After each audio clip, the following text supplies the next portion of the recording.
We would like to call the meeting to order. We want to thank everyone who is in attendance. It was suggested that we move public comments to after the attorney's report. Is that all right with the board members? Okay.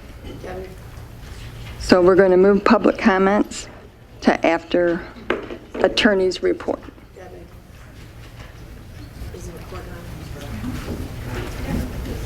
If people are able to stand for the Pledge of Allegiance and a moment of silent prayer, we'd appreciate it. I pledge allegiance to the flag of the United States of America and to the republic for which it stands, one nation, under God, indivisible, with liberty and justice for all. You'll remain standing for a moment of silent prayer.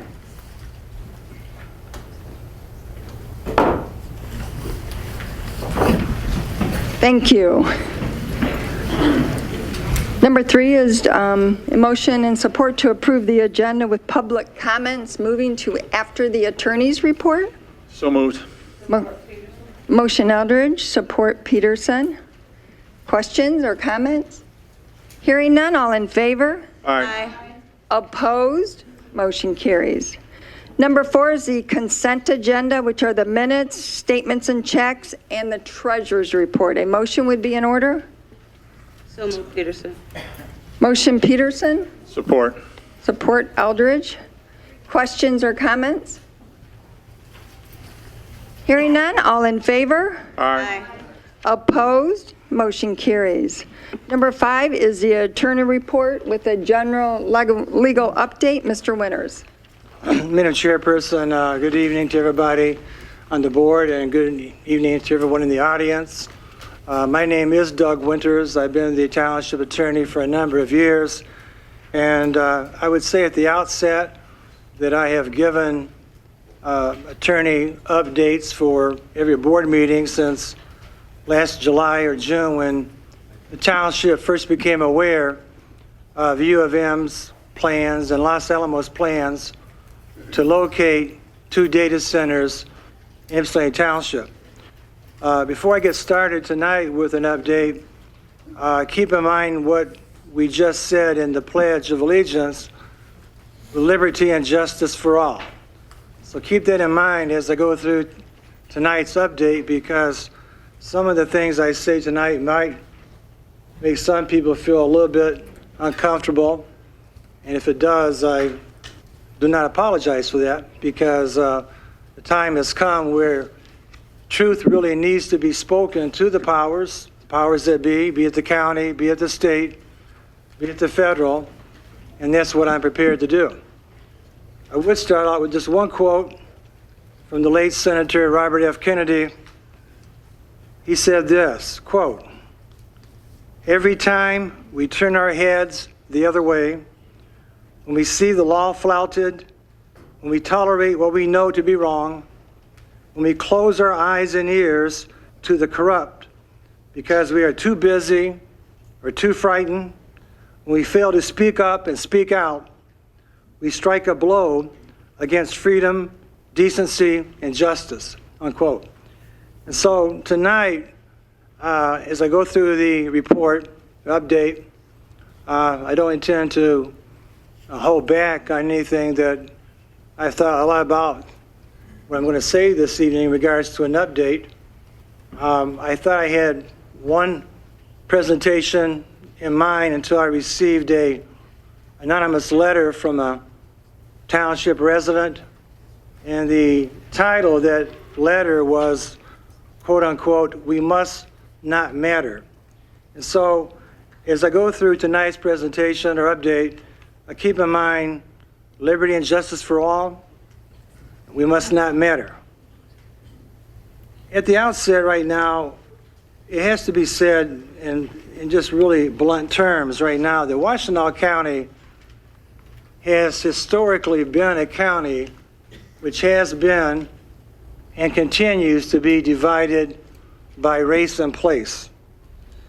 And that basically means that in Washtenaw County, wherever you live, It basically determines any number of outcomes, from education to health opportunities to succeed, and the wealth and income remains geographically concentrated in western Washtenaw County. Even in 2024, the University of Michigan confirmed themselves that a lot of the wealth is centered in Ann Arbor, while the poor areas are concentrated in Ypsilanti and Ypsilanti Township. And as I have told a number of my friends here in tonight's meeting, I have been an attorney for 47 years. And I've been in the attorney rooms, I've been in the courtrooms, I've heard how attorneys speak to one another when no one else is listening.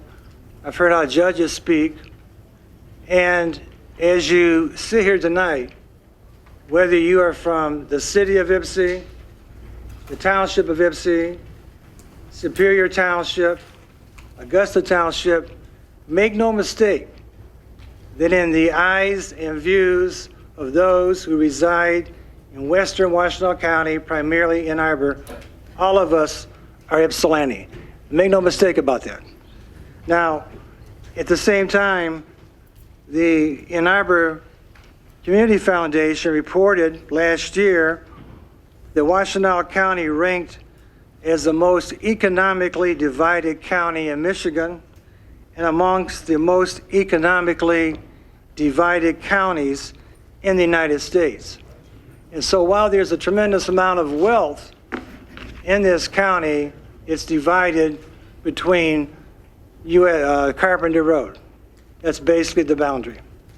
Now, what does that actually mean? Well, it means right now that educational inequities divide between the East and West. It also means about housing affordability is divided amongst East and West, infrastructure, political influence, all of which are uneven. And so in the views of those who wish to build a data center connected with the most symbolic nuclear weapons research institution in the world, that's not exaggeration, that's a fact, Los Alamos, that this part of Washtenaw County has been viewed as being the area where there would be last resistance from a political standpoint, as opposed to whether they would locate a similar facility in Ann Arbor.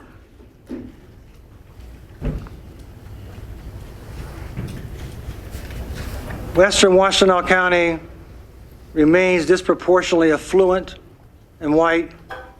Eastern Washtenaw County bears a disproportionate share of poverty, racial inequality, housing insecurity, and economic marginalization. And so keep that in mind as you look at this picture that we posted this evening. This took place at a groundbreaking ceremony on June 1st in Saline Township. I don't think anybody up there would ever represent this area of Washtenaw County. You have in that picture the richest corporations in the world. They have descended upon that part of the township because this state has a governor that has opened the doors to floodgates to every data center that wants to locate in this state. You have people in that photograph that are worth billions of dollars, not just millions, we're talking billions, soon to be trillionaires.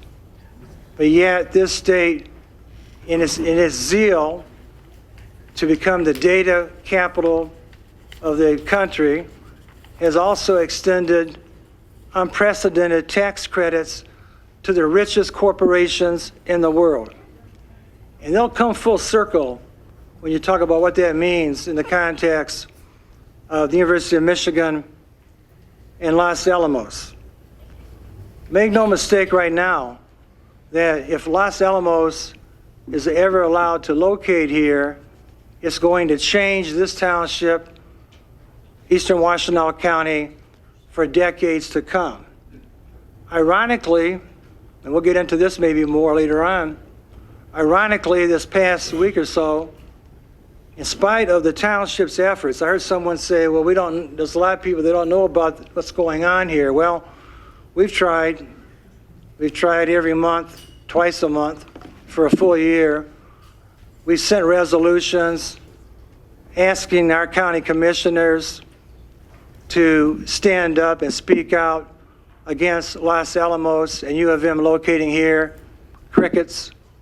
We've asked the state reps to do so. Only State Representative Jimmy Wilson has responded to our resolution. We've asked our congresswomen, our congressmen to stand shoulder to shoulder, haven't done so. We've asked our state senators to do the same thing. Our U.S. senators, Peters and Slotkin, haven't done so. But yet, ironically, last week, every person that I mentioned at the state and federal level supported a resolution requesting the Department of Homeland Security to encourage them to reverse the decision to locate an ICE facility in Romulus. Now, I'm not saying I'm against what they're doing, but yet, in one stroke, all those people come together in a resolution to speak out against an ICE facility, but no one will take a stand in Washtenaw County to protest against U of M and Los Alamos plans to locate in this township. Now, we've been told from our latest update, if you want to call it that according to one of the regents at the university, Paul Brown, he claims that the university is not going to locate on the banks of the Huron River on Bridge Textile Road. He somewhat backed off that position, but if what he says was true a month ago, that would only leave one remaining location where they're considering to locate these facilities, and that would be the former Willow Run plant located where ACM is now operating, less than a mile from West Willow. So that appears to be where they want to go. They won't tell us anything because they feel like they don't have to, because they don't pay taxes, they're exempt from zoning, they don't have to show us anything. They've told us to basically get used to it. They've done everything they can to mislead, misconstrue, misconstruct, deceive this township board. And yet, each time we've reached out to our public officials, to our officials and your officials, saying, we need your support, I'm reminded by the letter I got, we must not matter. Okay? We must not matter. We have a county board that says, well, half of our county board of commissioners can't vote on this resolution because half of our county board are employed by U of M. Well, even if that is true, you got to make a decision. Unless you have a financial gain to be made by voting, you have to vote. You cannot recuse yourself because I feel uncomfortable. Now, they chose not to vote because they were told by the Corporation Council they didn't have to. That's not correct. But at some point in time, you got to make a decision. Which side are you on? If you can't uphold your constitutional oath and vote on matters such as ask U of M, tell Los Alamos they're not welcome here because you're afraid of offending your employer, then maybe you should step down as being a county commissioner.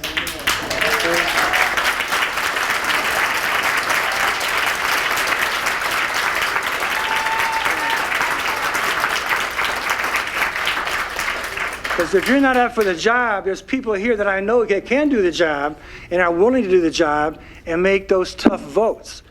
So you got to make a choice at some point in time, and that time is drawing near. Now, why is it that you say again that Los Alamos it would be bad? Well, let me explain to you the best I can.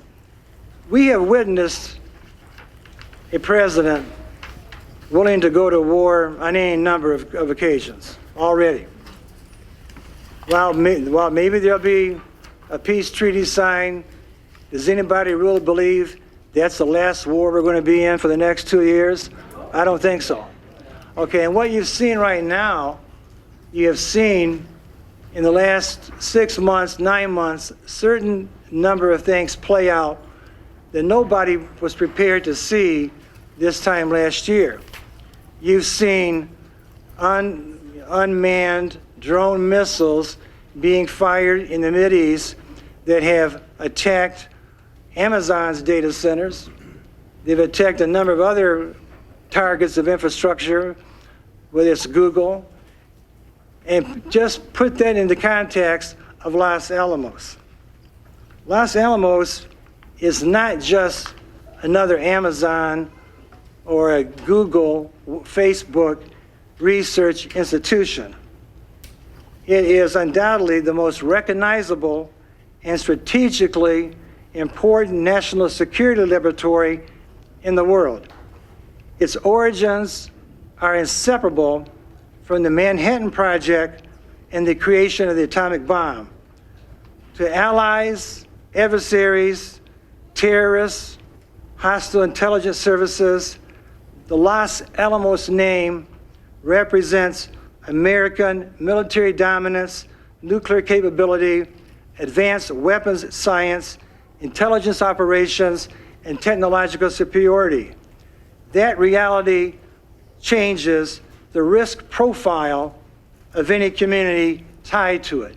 And make no mistake, if Los Alamos is allowed to locate in a mile from West Willow, and we'll get into the environmental racism, environmental justice issues, they're all, every box is checked here. And again, you got to keep in mind how we got here to begin with. Race and place, we do not matter. Once they are linked, if they are located in this township, that automatically transforms this township from a civilian community into a location associated with this country's national defense apparatus. Once that association exists, the township board, none of us, no longer controls how the hostile actors are going to perceive us. Again, this is a symbolic target. We've all seen on the news the coverage that is generated whenever an institution, infrastructure of high value target, what happens if that is attacked. It becomes worldwide news. And the most alarming component of that, this township is not designed to function as a hardened national security zone. This is a residential community. West Willow has the neighborhoods, schools, churches, parks, local businesses, apartment complexes, public roads, ordinary families, none of them who agreed to become a partner or adjacent to infrastructure carrying this type of geopolitical and national security implications. Local police departments and fire departments are not prepared to respond to any type of attack. This is what makes this issue so profound. We have heightened security concerns in a civilian population. And I'm not exaggerating. If anybody wants to tell you that Los Alamos is not a tier 1 high value target, do your own research. Because after one of our meetings, where something similar was spoken from this board dais up here, the deputy supervisor got a phone call from the public relations department from Los Alamos. I realize we don't have the fancy computers, but we have caller ID, okay? And so their number came across I gave it out last time, area code 505, etc. And so he wanted to know why this township kept referring to Los Alamos as a Tier 1 high-value target. Well, I'd be more than glad to explain to him why, but he would not call back when we asked him for, his email address. The point I'm making right now is that we all know what a high-value target is. Los Alamos is the brains of the Department of War in doing nuclear research. They are at the forefront of developing what is referred to as plutonium pits, which is the part of the nuclear missile that is activated. All the research is done in this facility. The University of Michigan said, we're going to have the biggest, baddest, and fastest computers in the world. That statement in of itself makes it a high-value target. You just told the whole world you got the biggest, baddest, and fastest computers. And make no mistake, the wars of tomorrow are going to be determined in those type of national research laboratories where they spend countless hours, 24/7, 365, doing war games, simulations, trying to determine at what point in time a nuclear weapon is required to be activated. That is the brains of New Mexico. And so it wants to locate here in Ypsilanti Township. Why? Because of our vulnerabilities, our economics, the fact that we have more minorities located here, because we're seen as being people that don't matter, that don't matter. They have never sat down and had a meeting like this where they could answer questions because they don't have to. They're University of Michigan. They are the third wealthiest university in the United States. They have an endowment fund of $21 billion. Those are facts. And yet, with an endowment fund of $21 billion, and with being the third wealthiest university in the United States, what happens? The state of Michigan, through Governor Whitmer, her puppet-controlled Michigan Economic Development Corporation, they award University of Michigan and Los Alamos $100 million to build Los Alamos National Laboratory in Ypsilanti Township. Put aside for the moment, they did a bait and switch. They first said, well, we're going to buy 20 acres. No, we're going to buy 144 acres. Oh, we're going to buy maybe ACM property. The fact of it is this: they got $100 million at a time when many people in this community have lost their Medicaid benefits, their SNAP benefits, can't find decent housing, have your gasoline prices go up, food's going up. But let's give the third wealthiest university in this country $100 million so they can basically promote the Department of War's agenda and come to Ypsilanti Township, where if you get one of these facilities, I'm telling you right now, more will follow because they have the property, and once they've already said, once one is located here, that's going to create a synergy where this will become an industrial, this will become basically a military installation area. Now, at the end of the day, U of M also says, they were quoted, the professor, he was quoted as saying, we really wanted to build this in Ann Arbor. But we really did. We really wanted to, we wanted to stay in Ann Arbor. We really did. But we don't have the power or the water that the township has. Okay? Last time I drove to Ann Arbor, those buildings are getting taller each year, okay? You're talking about, 15, 20, 30 stories. They're going high as they possibly can. They have plenty of power, and they have plenty of water. Now, this may come as a news flash to U of M, so if it is, I apologize. But I just read where a few weeks ago, U of M just bought Concordia College. Now, listen to what I'm going to say. Concordia College, you look it up, comprises 140 acres, the exact same size as the 140 acres on Bridge Textile Road. Exactly the same size. It's also located on the banks of the Huron River. So if you are that determined that you want to have a Los Alamos Department of War headquarters in this county, if you're that determined that it's needed to protect this country, then you have the property on the Huron River that you could locate. But they're not going to do that. You know they're not going to do that. Because again, let's go to Ypsilanti Township. Let's go to Eastern Washtenaw County because they don't matter. What are they going to do about it? We have the county board. The county board won't even side with them. Their own county commission won't side with them. So why should we be worried about what Ypsilanti Township is going to do? Well, it doesn't get better. It gets almost to the point where sometimes you can't make up some of this stuff. You really can't.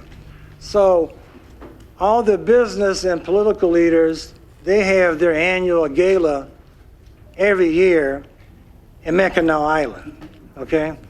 Not exactly a place where any of us can just freely get and go there, take a ferry, get into the Grand Hotel, etc.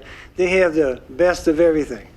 So they go up to Mackinac Island and they have these policy conferences and they can sit around and tell each other just how important they are, how much wealth they have, just all their great plans.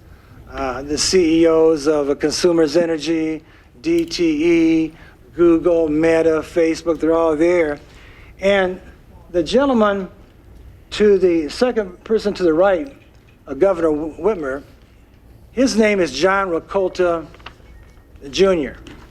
He was a former ambassador under the first Trump administration to the United Arab Emirates. He is the chairman of the Wallbridge-Aldinger Group that's building these data centers in Michigan and wants to build as many as he possibly can. And at that conference, he said that there's only 30 to 40 people in each township that objects to these data centers. Only 30 to 40. And that the townships have basically laid down because there's only 30 or 40 people. And I reached out to a good friend, Leah Mills. I said, I know there's more than 30, 40 people you know right now that oppose data centers. And I reached out to her, and she was agreeable to get the word out. That right now is the time to show up and be heard.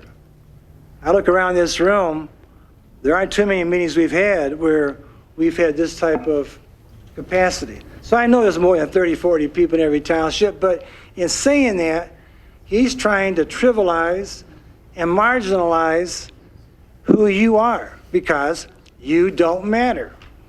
And so he said we should have 100 data centers. We should build as many as we possibly can.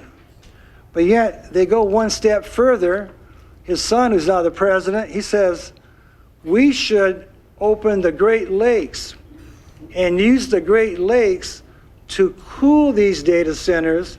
We need to take more extreme measures to attract data centers, and that we've got to be open to getting things done. And then I think he uses a quote maybe from Malcolm X by saying, by any means necessary. In this context, doesn't work.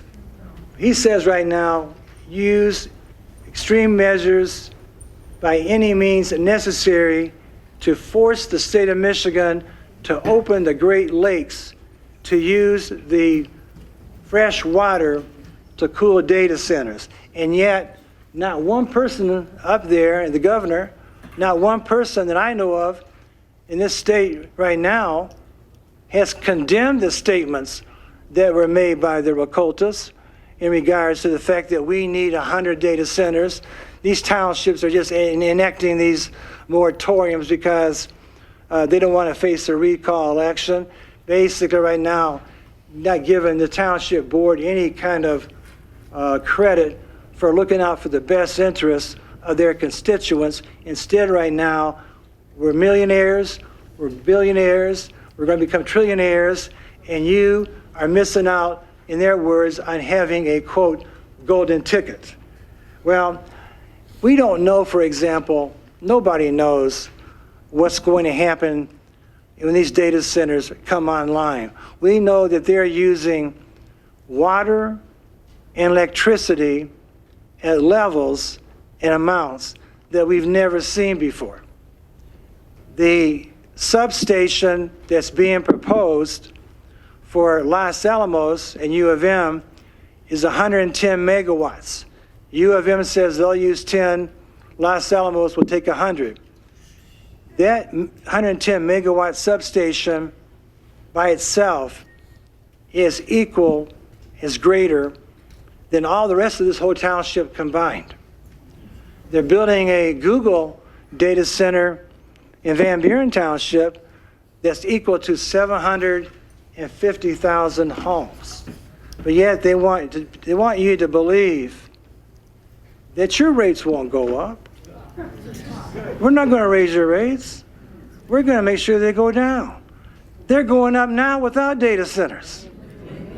And, you know, at some point in time, you know, fool me once, you know, shame on you. Fool me twice, shame on me. At what point do people realize that we are being sold out? We're being sold out. And I understand the governor's term limited, but at the same time, she still is the Pied Piper, and she's taking this whole state right off the cliff.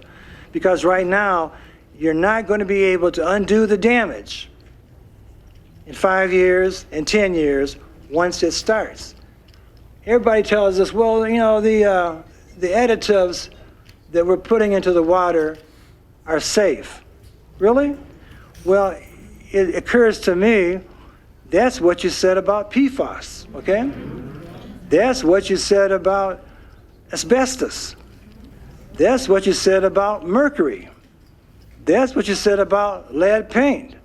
So now you want me to trust you that these additives that's coming out at temperatures of 130 degrees, it's coming out so high that it's heating up the land surrounding surrounding these data centers up to 15 miles away.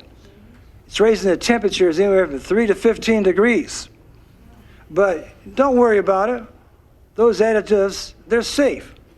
They have no guarantee of that. They can't make that statement. So when Yucca imposed a moratorium to say time out, we got to pause on granting any water and sewer, especially sewer permits to data centers until we determine what impact this is going to have upon our existing infrastructure. We get a letter from one of their attorneys threatening to file a lawsuit. Okay? Well, that's what you do. You threaten people. Township board went about its business. Yucca went about its business. After talking to some people on the city council, they went back and they passed a resolution supporting the moratorium. So the township, Yucca, I think the city council are all united right now that we stand together in opposition to issuing any water and sewer permits to any data center until there's been much more thorough research done, because they don't know. Now, at some point in time, you're going to ask the question, well, what can we do? What can we do? Somebody said that tonight. Well, what can we do? Well, I tried to at least, in some small measure, outline that this township board needs help. Because unlike what they think of you, this board knows that each of you matter. All of you matter. Irrespective of where you reside each of you matter to this township board. Your families matter. You matter. This township is not the recipient of generational wealth like other parts of Washtenaw County. Most of the people here can trace their time back to where the parents, the grandparents, many of them migrated, came up from the South to work in the factories, trying to make a better life for their children. Myself, I'm a product of that very circumstance. I know Karen Rowe is, and other people on the board are. I know all the people's backgrounds are basically blue-collar backgrounds. But I do know right now that you can do something, and that's bring pressure to bear. If the Congress can come together and support Romulus in asking the Department of Homeland Security not to sanction or not to convert a warehouse into an ICE facility, then they certainly have the ability to implore the Department of Energy, yet you cannot build a military-connected research facility anywhere in Ypsilanti Township, especially right, I know, less than a mile from West Willow. You can't do that. So that is something that you can do, and something that we'd ask that you right now keep in mind. The silence from all these people that I mentioned, aside from State Representative Wilson, is deafening. And no one will answer the call. The Township Board has done everything they possibly can within their means to bring this issue to a head. Is there more that needs to be done? Yeah, there is. Is there more ways to spread the information throughout the community? Absolutely. Is there a way of trying to bring communities together to unite around a common purpose? There are. It takes all of us willing to do what Robert Kennedy suggested. You see a wrong, you point it out, you say something, you do something. And when we know right now the U of M is getting very close, it could happen any day now. It's going to happen pretty soon. They're going to make their announcement anytime as to where they're going to go. And the only location that they've said they're looking at is over there at the former GM property. That it's not too late. It's not too late to call the people at the county, the state, the federal level. We do not want the Department of War to gain a foothold in our township and subject all of our people to risk. It's not fair. We didn't sign up for that.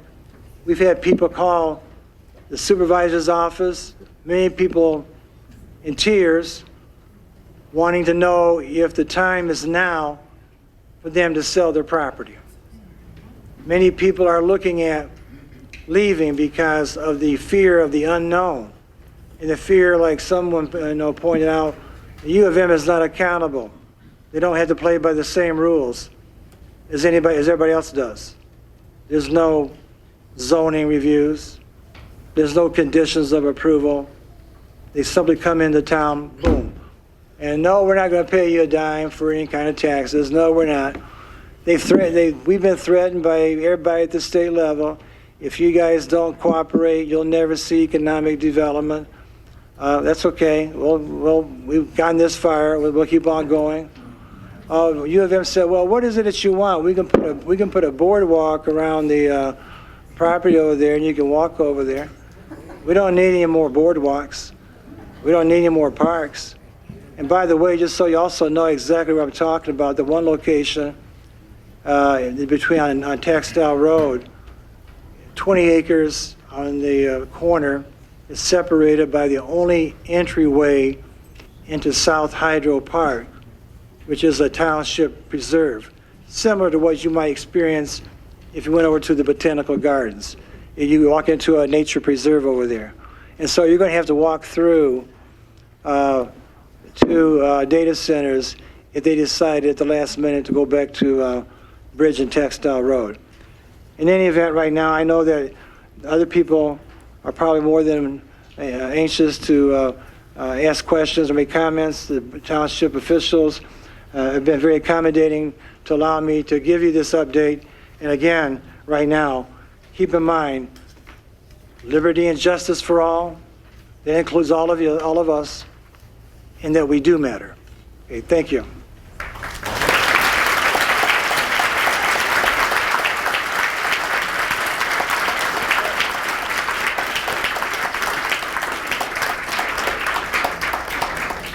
Thank you, Mr. Winters, for that wonderful, eloquent update.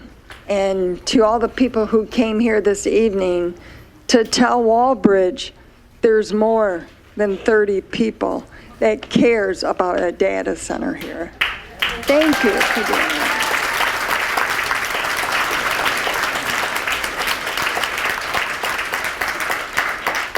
So, Mila and Lori or someone, instead of coming to the mic, maybe we could bring it to people who raise their hand. Would that be okay? So people aren't walking up and down stairs, and make it easier on everyone. I'll hold my comments till after the people have spoken. Just remember that there's 3 minutes, and this is the only timer I have, so it doesn't work out. And to speak to the board, not to the audience. And it's important that we hear what you're saying, and it's recorded. So maybe Walbridge, the governor, the state legislators, the federal elected officials, and our county commissioners can really hear what people have said. We had 2 public meetings. There was over 150 people at both. One was during a snowstorm. People care about this issue, but we cannot get the support that we need from our federal, our state, and our county officials in order to help stop this. We have written letters, we have adopted resolutions, we've had meetings. Regardless of what we do, no one will help us. No one who has the power to help us. This is going to harm our community and our future. We will fight our very last breath to fight that, but we need help. And we need it from the people who have the power to stop things. We've seen them do it several times. I've seen it in my career. But to not have people stand with us, with our community on this issue is shameful. Who is the first person I'd like to speak? The one with the microphone. Very good. If you give your name, and if you're a township resident, we would greatly appreciate it. Yeah, my name is Vidya. I'm a township homeowner down on Taft Street. I appreciate where you all are coming from, and I appreciate that you all are against the data center. I also want to be clear that it took 8 months to get to this point. We've been working on this data center for a long time. We came to you as early as June of last year. You wouldn't even put us on the agenda till August. Something else I want to make clear to the people in this room is that you sent township employees to surveil us at our last meeting in the park. To, I guess, I don't know, figure out what we were up to. We're happy to just tell you what goes on in our mass meetings. Our mass meetings are public. But the point I want to make clear is there is no stopping this data center the right way. There is no right way, because no one's ever beaten a Department of Defense and Department of Energy-led project in partnership with U of M in the state of Michigan. So everything worth trying is worth trying. We have to try all of our legal avenues, but we also have to be in solidarity with people who are trying whatever they feel is best to try. And so my question, or I guess an open-ended question, or rhetorical question is, when the rubber hits the road, are you going to collaborate with law enforcement and collaborate with the federal government against residents of the township who are trying to beat this data center however they can? Or are you actually going to be okay with new and creative ways to try and fight this data center, because nobody knows what will work. Not you, not any legal scholars. No one knows how to beat this.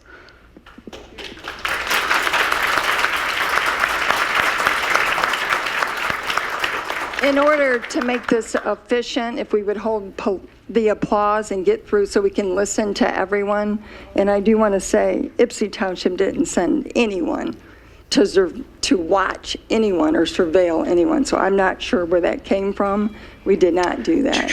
Next. Hi, Monica Ross Williams, resident, 25-year, actually 26-year resident of West Willow. Own my home on 2150 Chevrolet Street, former township trustee and former park commissioner. And yeah, we're going to go into it. First things first is that you see Gretchen Whitmer up there. And the first thing that she said is pretty much, yeah, people tell us no all the time, but we do what the F we want anyway.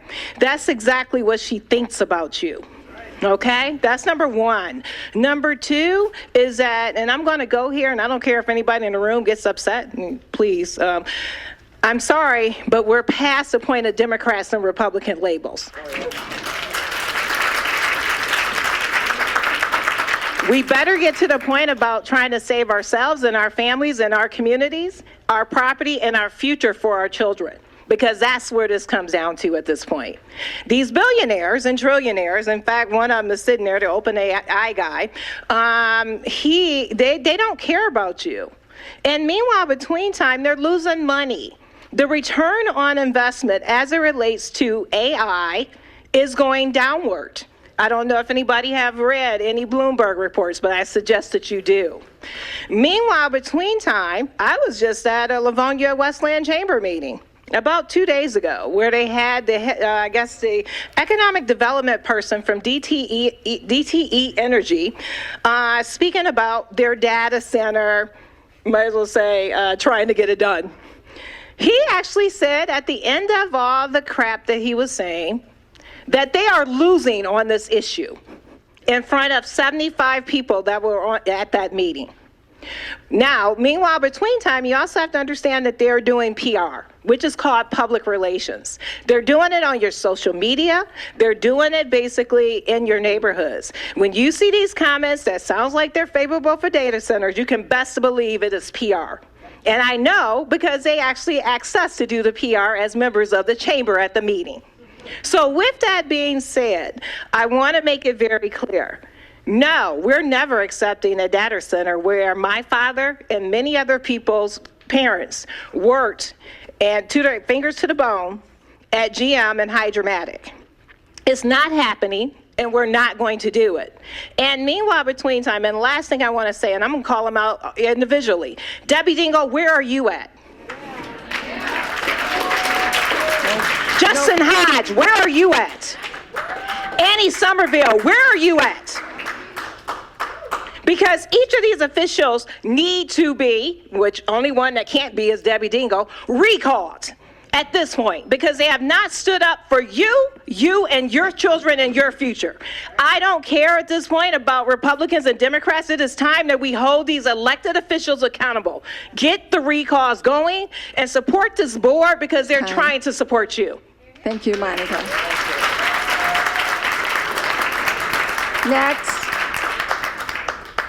Next, yep, Mila.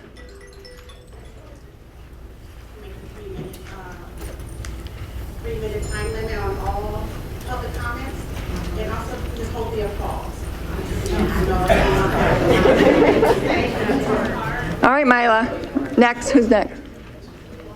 Okay, so my name's Holly. I'm an Ypsilanti City resident. I really appreciate what the board has done to oppose the data center so far. I'm especially excited about the Yucca water resolution. I think that that's like really creative, exciting thinking. I hope other data center fights across the country follow that. I hope that the board will continue to think about the DTE angle and deny the permits for the substation. I think that that's another really powerful thing that is within the township's power to do. I do also want to exhort the township board not to engage in surveillance of activists. I was at the meeting in the park, and a township employee came and took photos and said that he was asked to send the photos back to the township board to see what was happening at the meeting, and those meetings are public. Like, you can just come to the meeting and actually you'd be very welcome. So that's my exhortation for the board, is to continue looking at the DTE angle, not to surveil the activists. People who are taking big personal risks to oppose this data center deserve to be respected, deserve to be kept safe and not surveilled by local government. And I also want to exhort everyone in the room that I don't think that our politicians, even up to our congresspeople, are going to be able to stop this data center alone. I think that they're part of the team, but I do not think it's going to happen unless we also have real people power. And so I want to exhort people to get involved, talk to your neighbors, talk to the West Willow Neighborhood Association, join the Stop the Data Center campaign. It's at Stop the Data on Instagram. There are so many people who have been working tirelessly for many months to stop this data center. This is a serious opportunity for you to plug into community and get involved, because it really is going to take all of us. Thanks, guys. Thank you. Next. I'm Nancy. I'm from Ypsilanti Township, off of Textile, South Miami, 2 miles from the location of the site. And for one thing, I just want to say that I think we're all here for the same thing today, or tonight. And when we came in, were told that there was another agenda entirely, that we'd just be able to, discuss it a little bit at the very end. So luckily, I don't know what happened, but I'm glad that we're able to talk now. I just want to say that we need to really move forward and work together. I don't know how we're going to do that, but we need to do that. Whether it's devise some kind of committees, and like have a list right here in the township, right here in the Civic Center, where people can sign and put their phone numbers, so that other people can do that too. And then one general person, we got to get it together where we can all get together on a regular basis and start getting it bigger and bigger and bigger, and working harder to accomplish this, because we got to get rid of this. This can't happen. Thank you. It can't happen. I've got kids here. They're grown, they got kids.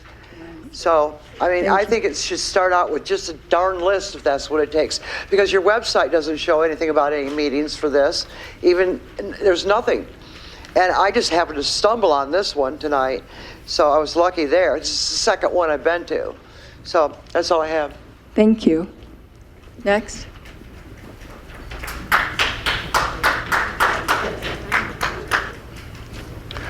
My name is Robert Harrison. I live in West Willow for about 50 years. And I want to thank Doug for the information that he brought to us tonight. I want to say that, what are they going to put on your death certificate 5 or 10 years from now? You died of natural causes or from this junk that you're bringing to us? The other thing is, I think that the lady said we should campaign on some of these rich folks' yard to let them realize we're not by ourselves. And Doug said that I'm from South Carolina. I came out the cotton field. I didn't come out here to give it to nobody who's wanting to have everything for themselves. This is for all of us, and we should not turn it down.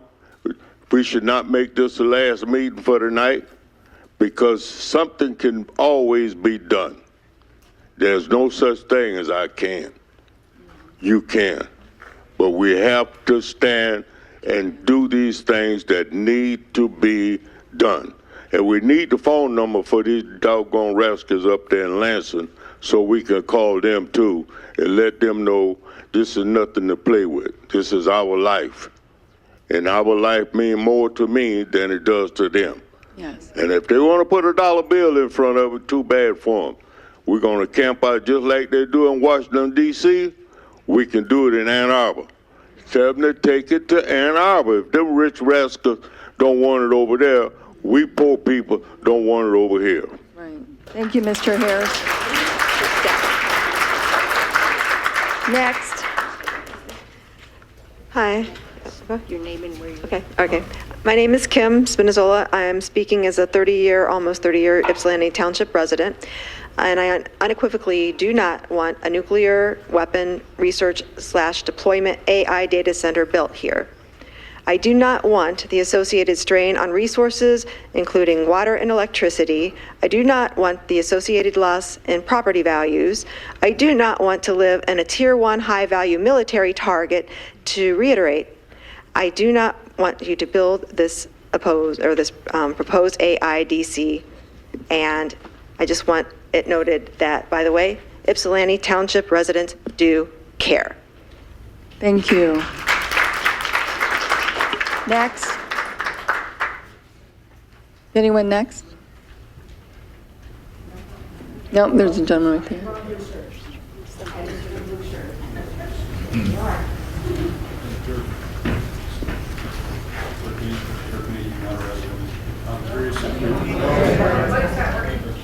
It's all right, we'll get it. I'm Dirk Mayhew, I'm not a resident. I'm curious if you're ready to drop lawsuits. There was a good consent judgment line in the Saline data center saying they got to use closed loop cooling. If there's any opportunity for township council to put in a lawsuit, try to block it. I'm curious of the rest of council, if you're willing to tear up all the roads so trucks can't get in there to build. If you're willing to work with the county to tear up the county roads, block them off. What steps are you willing to go for? And I heard you say this is recorded.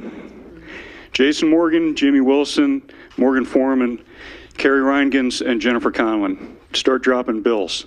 I want to see that closed loop water system regulated by state law. It doesn't fix everything, but it fixes one thing. Thank you. Who's next? Also, I'm not sure if you guys are aware, I've been resident for over 30 years. They plan on building a BEST battery station at Four Corners, Sumter Township, Ypsi Township, Belleville, or Van Buren Township, and then Augusta Township.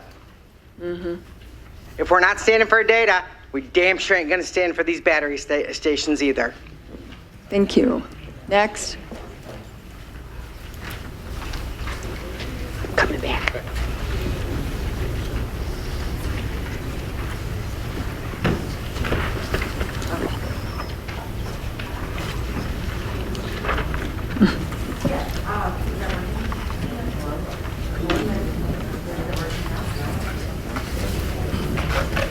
Lori, do you have someone that's ready? Okay.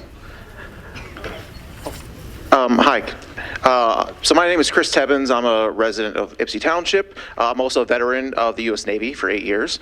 I'm also a member of About Face, which is a group of post 9/11 veterans who are organizing to end military foreign policy of permanent war and the use of military weapons, tactics, and values in communities across the whole country.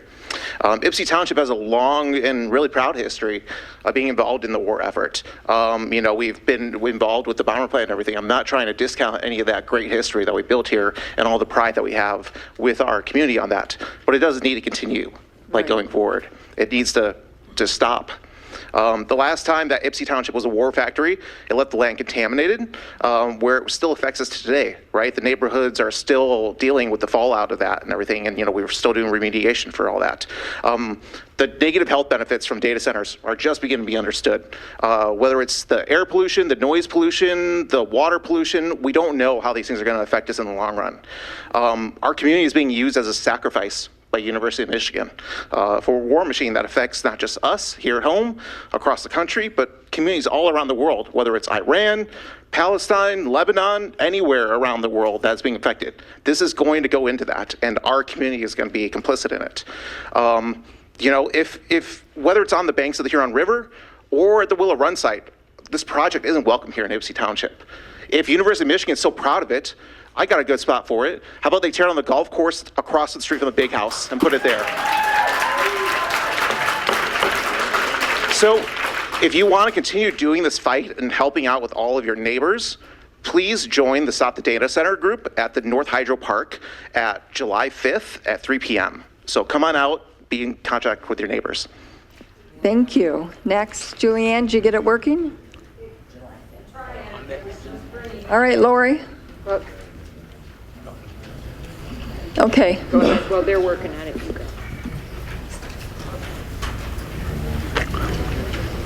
got it?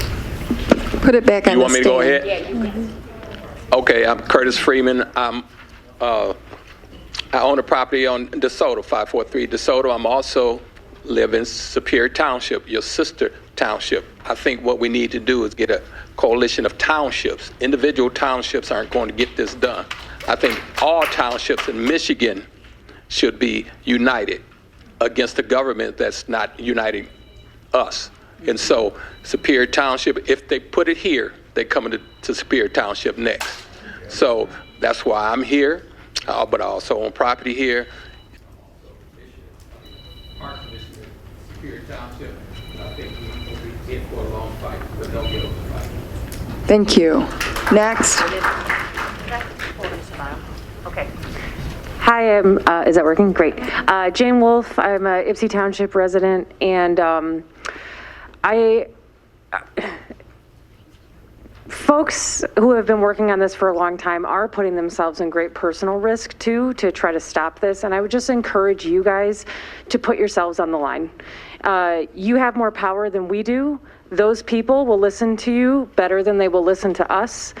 Please put yourself, your jobs, and your comfort on the line to stop this for us. We are all obviously trying, but again, you guys hold more power than we do.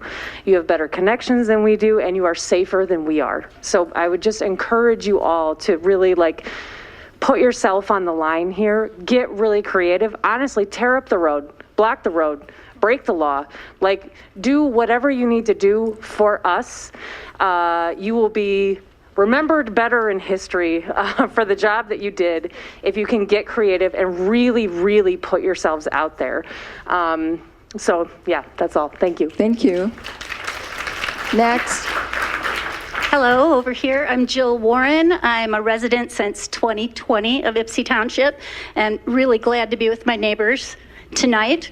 I come to you as former faculty at Indiana University in the School of Public and Environmental Affairs, so I have some expertise in this area. I come to you as a clergy spouse. My husband is the pastor of St. Matt's United Methodist Church here in the township, and I come to you as somebody who wants to recommend, as many have, that we do as was OSS's suggestion during the time of Nazification, use the simple sabotage field manual to simply slow things down bureaucratically. Make sure we block where we can. Use very slow agendas and response times, and do within your power the work that you are entitled by law to do. But for those of you who are not familiar with it, please look up the simple sabotage field manual and use it in your own lives of action as well. And the final thing I would like to say is that they may not care about us, but we care about us. And we're here. And we will continue to be here and support the work that you're doing on our behalf. So thank you. Thank you. Mila, who's next? Get one on that.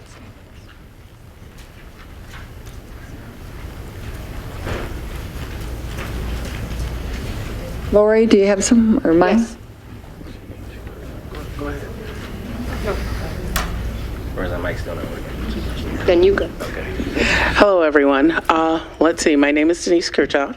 I moved here when my 24-year-old daughter, who just graduated from U of M, was 1 month short of turning 3 years old when we built our first house in Ypsilanti Township.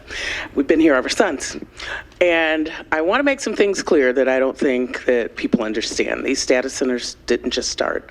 Los Alamos in 2016, with the help of the orange one in office, developed the Predictive Science Academic Alliance Program, which actually consists of the University of Florida, University of Michigan, Oregon State, University of Virginia, and MIT, all working on separate projects.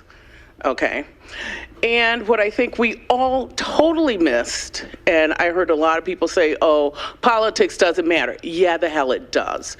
Because I think what we totally missed was Donald Trump's executive order, and I quote, "The plans are in accordance with executive order on removing barriers to American leadership and artificial intelligence, unleashing American energy," executive order signed earlier this year by President Donald Trump. Basically, the same laws that Los Alamos used to move in and to explode their bombs are now enacted, okay? And I think we know what party put that in. So we're like, how do we stop that? He signed an executive order. That's why they don't give a damn what we say. They don't care. So yeah, there's gonna be a lot of stuff we can do. I worked with my family in Birmingham and we did a lot of different things, and they actually did move on because they sort of didn't have a choice. But I think people need to understand, and am right up there. There is, and I won't say who it is, there is one person in that picture who is an advisor to the Department of Energy. An advisor. They may not be a citizen of this country, but they advise the Department of Energy. And their advice was to remove the barriers, basically saying, you know what, we can build any damn where we want, any damn time we want, and there's nothing you can do about it. So when people say, okay, Republican, Democrat, it doesn't matter, how many people know about that executive order removing those barriers? Exactly. So now what do we do? And people are like, oh, and I don't agree with the people who work at U of M going, you know what, I'm not going to jeopardize my job. Then damn it, step down. Stop being a coward. Take a damn stance or just step it down. Right. Because there are enough people, I think, just in this room who are willing to step up. And fight is what we're going to have to do. Because in Alabama, we just weren't backing down. Right. We literally showed up outside of City Hall at 5 in the morning. Stayed to 6 o'clock in the evening. Somebody was going to hear us. Your time Hundreds is of up. people. Denise, thank you. I'm sorry. Thank you so much. Next. Dana Green Jr., I am an alumni of the University of Michigan. I also work for the University of Michigan, and I am also a Superior Township trustee, your sister township, and I am here to support you all and all of the residents here. And as a Superior Township trustee, I know you all listed a lot of officials that you feel like that you haven't received support from. As a Superior Township trustee, if you need me, I cannot speak for the entire board, but I can speak for myself. If you need me, I will be there to assist in any way that I can as an alumni of the University of Michigan, as an employee of the University of Michigan, and as a Superior Township trustee. So I just came here to say that today, and you all reach out to me whenever you need me. Thank you. Thank you. Thank you, Mr. Green. Next. Mila, is yours working? Okay, next. Hi. I'm a relatively new resident, less than 5 years, I think. But I wanted to bring up, sorry. My name's John. I wanted to bring up the noise pollution that he mentioned earlier.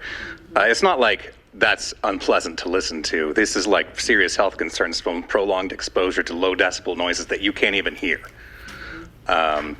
So that's just another avenue that we could research to attack this thing. That was all. Thank you, sir. Next. Hello, everybody. I do want to say that I was also at the picnic there on Sunday, and we did get approached by somebody from the township claiming we were eco-terrorists when we just had food and some signs. We were painting, just having a good old time together. But with that being said, I had a little speech prepared here, I guess, for Los Alamos or whoever wants to listen.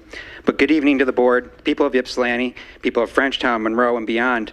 My name is Kurt Smith, and I come here not only as a concerned citizen of Berlin Township, but as a representative against data centers and industrialization from Berlin Township as well.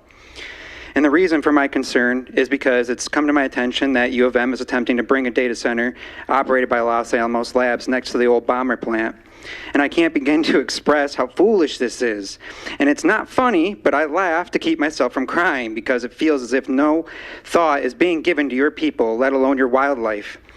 And have any of you even considered what bringing this into your community will do as far as making us a target here in Michigan?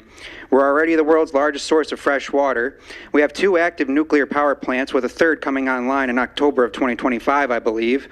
Now these data centers are getting built or proposed on every street corner like a Dollar General, it feels like, with this one here in particular being used by the Department of War. And I can't help but seeing the target of our beloved state growing bigger and bigger by the day. I'm also sure that you'd all make promises and guarantees that attacks wouldn't happen to us here, but you can't guarantee it or make that promise because nothing is foolproof or perfect. It's something that genuinely concerns me, and if I'm being completely honest, as if the environmental and health effects of this wasn't enough to be alarmed about.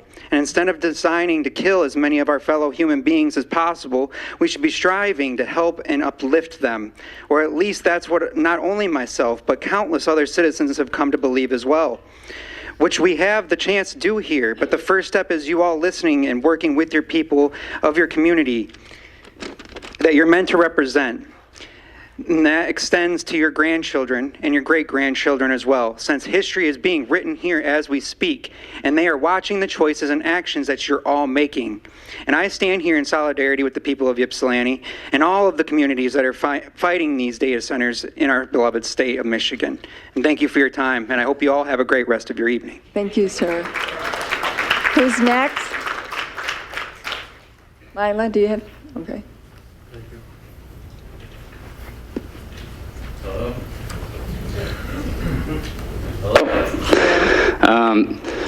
My name is Caleb Zweifler.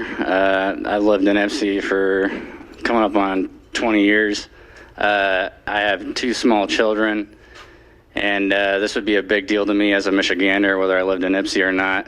I think one of the most insidious things that has been going on with this conversation, and I almost feel like it's some kind of psyop in terms of use of language, is that we naturally are being pulled into this not in my backyard kind of language. And don't get me wrong, I resent the University of Michigan and people of Ann Arbor that think just like, hey, as long as it's not over here, I don't care. But with that kind of mentality, they're just going to find the weakest link in the chain. And we're all stewards of the water of Michigan. It's our greatest resource. It's been here for as long as time, and we're the last line of defense. And so I think it goes beyond, obviously we want to keep it out of our backyards, but we want to keep it out of our neighbors' backyards and our neighbors' neighbors. And anyone who touches that borderline, I don't want it anywhere in Michigan, frankly. The only place that's even remotely safe is in outer space if they have to have these stupid data centers. At least that way they'd be drawing from renewable energy and not be polluting the ground level and the wildlife. But more importantly than that, I just think we need to have a strong coalition between all the different townships. I think we should caution against using the phrase, not my backyard. We don't want it in Michigan, we don't want it in the United States, but we certainly need to protect the Great Lakes, because if it happens over there, it goes right down those tributaries and affects every one of us. So it doesn't matter if they put it down the road. And as far as our representatives, I mean, no offense, we're all, the track record for politicians in my lifetime has not been good. Our governor says all the same kind of things that everyone says, that they have our interests at heart and they're going to protect us and they care about us and yada yada, and then behind closed doors they're doing these billion-dollar deals with these evil, evil people. And the consequences of the decisions that we make and the trust and the trustees, I think it truly goes beyond the grave. I'm not even that much of a religious person, but our integrity is at stake for each one of us, and especially the people that represent us. So hopefully we can all coalesce and prevent this from happening. Thank you. Lori? Okay, I'm sorry. Hello. My name is James Crawford. I moved to Ypsi 2015, and I'm a disabled veteran, and I moved to West Willow 5 years ago and made it my home. And I see this as a direct threat to my home and to my place here and to my property. And to old times during civil rights and labor movements, they did whatever they needed to. They stood up They put their lives on the line. We need to do the same thing. We need to have a mass action against these fools. Mackinac Policy Center used to be nothing but Republicans and business. And I hate to see it turning Democrat now. It seems to be that the only thing that matters is green. Not red, not blue, green. And I feel like we're being sold out by our leaders. Thanks. Thank you. Mila? Hi, my name is Courtney. I'm an Ypsi Township resident. Introduce myself a bit. I'm a child-free cat lady with little direction in life, better yet known as J.D. Vance's worst nightmare. I have reasons for opposing this project that the oligarchs will call selfish: my health, my property value, and my electric bill. The voiceless, however, do not have those luxuries to worry about. The wildlife that we've already taken so much from, the water that we've already poisoned and put a price on, the children who will bear the future burdens that we've carelessly placed on their shoulders. I am also here for my mother, her coworkers, and the brain injury patients living across Ypsi that they care for every day who cannot speak for themselves or have the physical ability or capability to sacrifice their time to be here, as well as the public service members too busy protecting us to be here. I'm here for a family member who lives closer to the ACM site who could not be here, who is pregnant with a little girl that will be the 5th generation of Ypsi women who will one day have to ask what we did to stop this and who was there to speak up. I want her and future Ypsilanti residents and generations to know that when the time came, I was there and we were all there to speak up. Because while our costs of living keep rising, our resources keep depleting at the expense of capitalist greed, global genocide becomes a game played by billions of taxpayer dollars, and the world's first trillionaire plans his next economic takeover, Americans everywhere are saying no more. In Southeast Michigan tonight alone, Ypsilanti, Van Buren, Pontiac, Dundee, and Door townships are all showing up to pack rooms, as well as Michiganders across Southeast Michigan are on Zoom with EGLE to protect our wetlands tonight. We are saying no data centers, no Department of War contracts. I would like to remind everyone that Rosie the Riveter was not a robot. Ypsi has been used and propagandized for war before and then left with nothing but toxic groundwater and poor and marginalized citizens, especially women and people of color. An article from 2019 in What's Left Ypsilanti describes that today, maybe Rosie would get a gig at one of the 2 Walmarts within a 10-minute drive of the Willow Run site. The reality here in 2026 is that Rosie is competing with more than double the population for a $15 an hour job, which artificial intelligence has already replaced her. Ypsi will not stand to be used again. Michigan will not stand to be used again. We are protecting our water, our power, our wildlife, our future generations, our livelihoods, and our pure Michigan. So you can tell Whitmer and Trump and anyone in the state and federal administrations and big tech and big war that the American people are done being terrorized on our own land, and we have had enough. The unconstitutional and un-American takeover of our nation for immoral and unjust purposes at the expense of we the people stops here and now. Ypsilanti is not your experiment. U of M, Los Alamos, Walbridge, and Pete Kegsbreath can keep his Department of Genocide out of here. You are not welcome in Ypsilanti, Michigan. Thank you, Courtney. Next.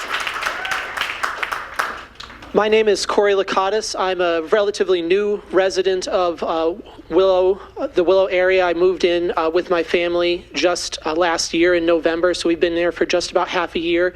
And so I'm kind of overcome right now. I can't really tell you how distressed I am and my wife is to know that this is a very real possibility, that our neighborhood might be completely ruined by this data center. I have 4 young children from the ages of 9 down to 2, and we want them to have a wholesome neighborhood to live in, and we want that for all of our neighbors and our neighbors' children.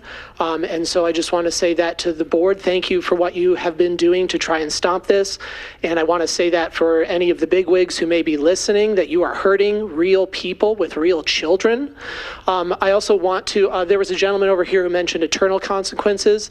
I want to bring that up in a religious perspective here. I am a religious person. I'm a Catholic, and I want to bring up something that was in the recent encyclical from Pope Leo about AI and technology, that technology can never be used or built in a way that violates the dignity of people made in the image and likeness of God, which is every single one of us. We all do matter. And he also said that we have a choice, and this is both an encouragement and a warning. We have a choice between making our communities like when the Israelites came back and rebuilt Jerusalem and rebuilt the walls and worked together, and from the love of God and the love of their neighbors, they made a place where they could all live in and be safe and happy.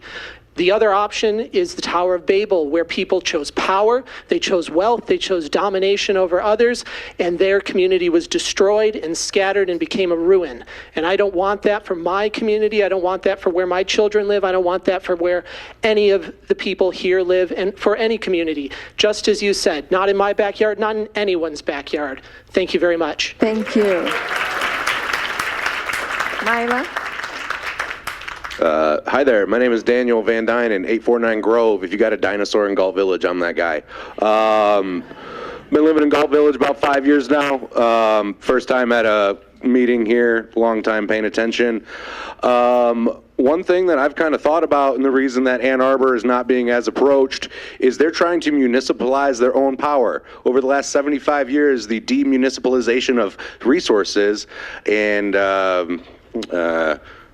services in Ypsilanti has been going downhill. So why, if we have these existing hydroelectric plants, why, if we have all these shopping centers that are torn down that I don't think they've even still paid for yet, shout out Galt Village, why are we not turning that into solar? Why are we not municipalizing our own power, taking advantage instead of throwing our freaking hands up and being like, well, let's get as many seats as we can filled and then we'll have other people listening on Zoom or whatever. Come on, man, step up. We're having you guys not do a damn thing. Oh, you're talking the right talk, Doug. We appreciate it. Walk the freaking walk, too, man. Let's go. Municipalize our own power and tell these people no. That's it. That's not fair. Who's next, please? Good evening. My name is Leah Mills Chapman, and I am a resident of Ypsi Township. I'm not going to rehearse everything that we heard today. I think that we have a deep and comprehensive look at how dangerous this particular nuclear data center will be on our community. First, I wanted to say thank you to our trustees that have partnered with the new West Willow Neighborhood Association. Doug, when you reached out, I honestly and truly didn't even know what needed to be done other than to sound the alarm to the people that we need to coalesce and come together. West Willow, historically African-American community predominantly. We know that in America, whenever there is a money grab, something that, people can garner wealth with, it falls on the backs of black folk. We get that. But we also know that we can't fight this thing alone. And so as I look around here today, this is what we have to do. We have to come together, put down the division, the divide, and stand together for what it is that we desire. On last Thursday, I was at the Capitol and I was talking with senators. We need to be up there in their faces. The townships and the cities needs to show up in Lansing on the doorsteps with all of our elected officials with us. Because as we heard, we can't do this thing alone. This is a heavy lift. We already know U of M, they are out here just running roughshod, right? They don't care about what's going on, and they said it. We care, but they don't. And so we have to figure out together, not one, but all of us. And so I'm hoping that as you all continue to move forward and speak to whomever the powers that be, that you also speak with the county commissioners again. Right? Because I just left a meeting. Brenda, you were there. Gloria, Larisha, Stan, y'all were there. Our county commissioner, Justin Hodges, was there. He's not here. He could have traversed from that space over here and stood with us here. Right? And he's not here. A portion of the township is also with Caroline. Caroline was there. We need our elected officials to stand with us. Debbie was there. Somebody should have been tapping on Debbie's shoulder and saying, I need you over here this evening to stand up. When we had our meeting at the new West Willow Association neighborhood meeting, we had Felicia. Felicia Brayback is running for office. Felicia didn't have to be there, but she showed up. Why? Because she tends to stand for community. Jimmy was there. Felicia's here now. Right? She's not in office, but she's here standing with the people. And so we need to impress those that you all are connected with as well to come stand with us, and we need a lobby day. We need lobby days. If we need to camp out, that's what we need to be doing, because my grandbaby is worth living. She is. And this to me is much more than just a show. This is our lives. And so I'm asking for you all to please reach back out to these elected officials that you all have named that are too afraid to open up their mouth and say what they need to say, whether they're scared of their employer or not. Give them another shot. Give them another shot. Talk to them. Because embarrassment brings people along. And you might have to embarrass them into doing what it is that they need to do. Thank you, Leah. So, thank you. Your time. Mila? Hi, Regina Kudla, Ypsilanti Township. It's a hard act to follow, but that was very wonderful. There's a couple things I heard tonight that I really disagree with and resent. And I resent the implication that these 8 people up here haven't done enough. And you all pushing them to do more and more and more, when Mr. Winters had very clearly told you that they need your help. So while you're all sitting there, you can go home and go on your computer and look up the phone numbers of the county commissioners, the state representatives, Debbie Dingell, Governor Whitmer. They're online and very accessible, and dial them up yourself, okay? Because they've been doing that. They've been doing that over and over and over and over, okay? So the other thing I wanted to say about the, the meeting that you said that had been surveilled by somebody. Well, you know, it could have been somebody sent by the other side. Duh. Anybody who's watched a police show or a detective show or whatever knows about that. So I wonder, did you get that gentleman's name? Did you get his picture? Can you verify that he is indeed an employee and representing these people at that meeting? If so, then provide it. Provide it to us, or to the members accused. I think that would be very helpful and probably enlightening, okay? So the third thing I want to say, this is really general, is I barely passed chemistry in order to be able to take my nursing licensing exam. And the one thing that a professor told me, H2O, 3 elements that man has been unable to use to create water. And if we're going to give up our water, that's like the end of life on earth. It really is. So if anything else, we can really work hard to protect our water, the Great Lakes, our resources. And I really like somebody's idea about all of the townships, the neighboring townships, Belleville, Salem, Superior, you know, all around, and all the way down Michigan Avenue to Lake Michigan. Really have a stake in this. So thank you. Thank you. Who's next? Hello, my name is Anthony Johansson. I'm an Ypsi Township resident. I'm a naturalist and an ecologist, and I just figured I would come in to give my professional opinion that we do not want any of this in here, and I very much appreciate everyone's hard work, all of my sweet neighbors in here doing what they can to try to make this not happen, because we don't want it and our kids don't want it. it's just not something that needs to happen. So, thank you.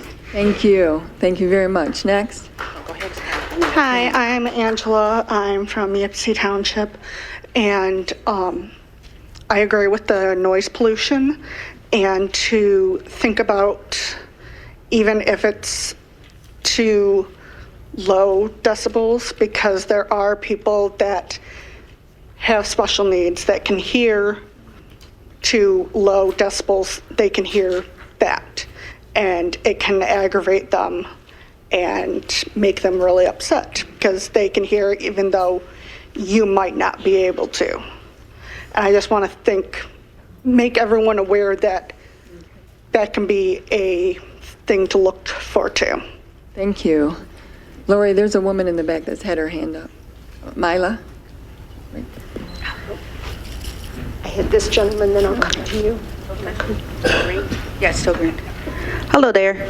Andrea Pierce. I'm at Juneau in Ypsilanti Township.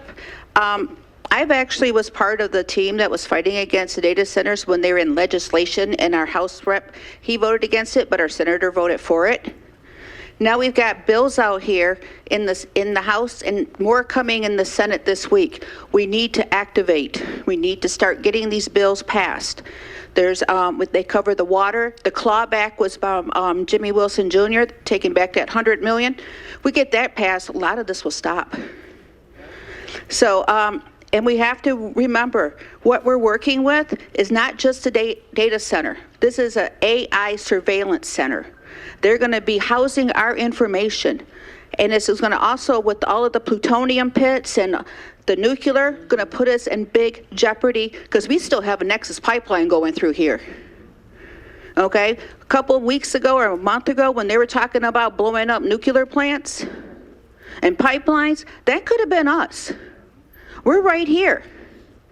This is what we're doing. We're making it so that we are targets for the world.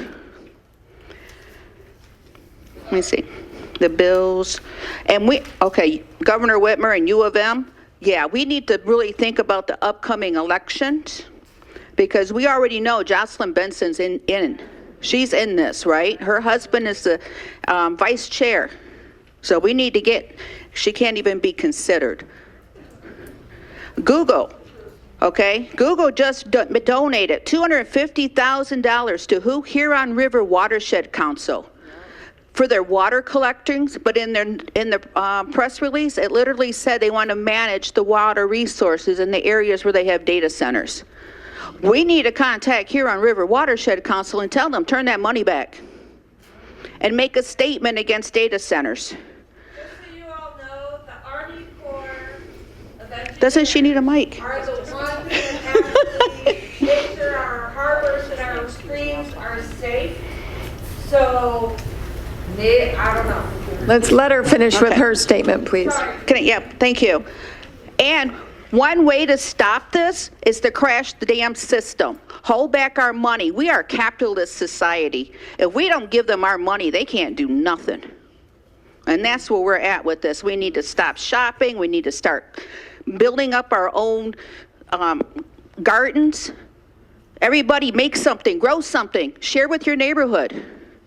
Because I'll tell you what, this is Bee City and this vibrations that's going on, well, with these data centers will kill our bees. We won't have nothing but Monsanto. Okay? From what I've been reading all over the country, the vibrations and the constant shaking not only affects us in our heads where we can't sleep, we can't think, we can't talk, it also affects the animals. No more birds. Do you want the cold, dead sound of winter forever?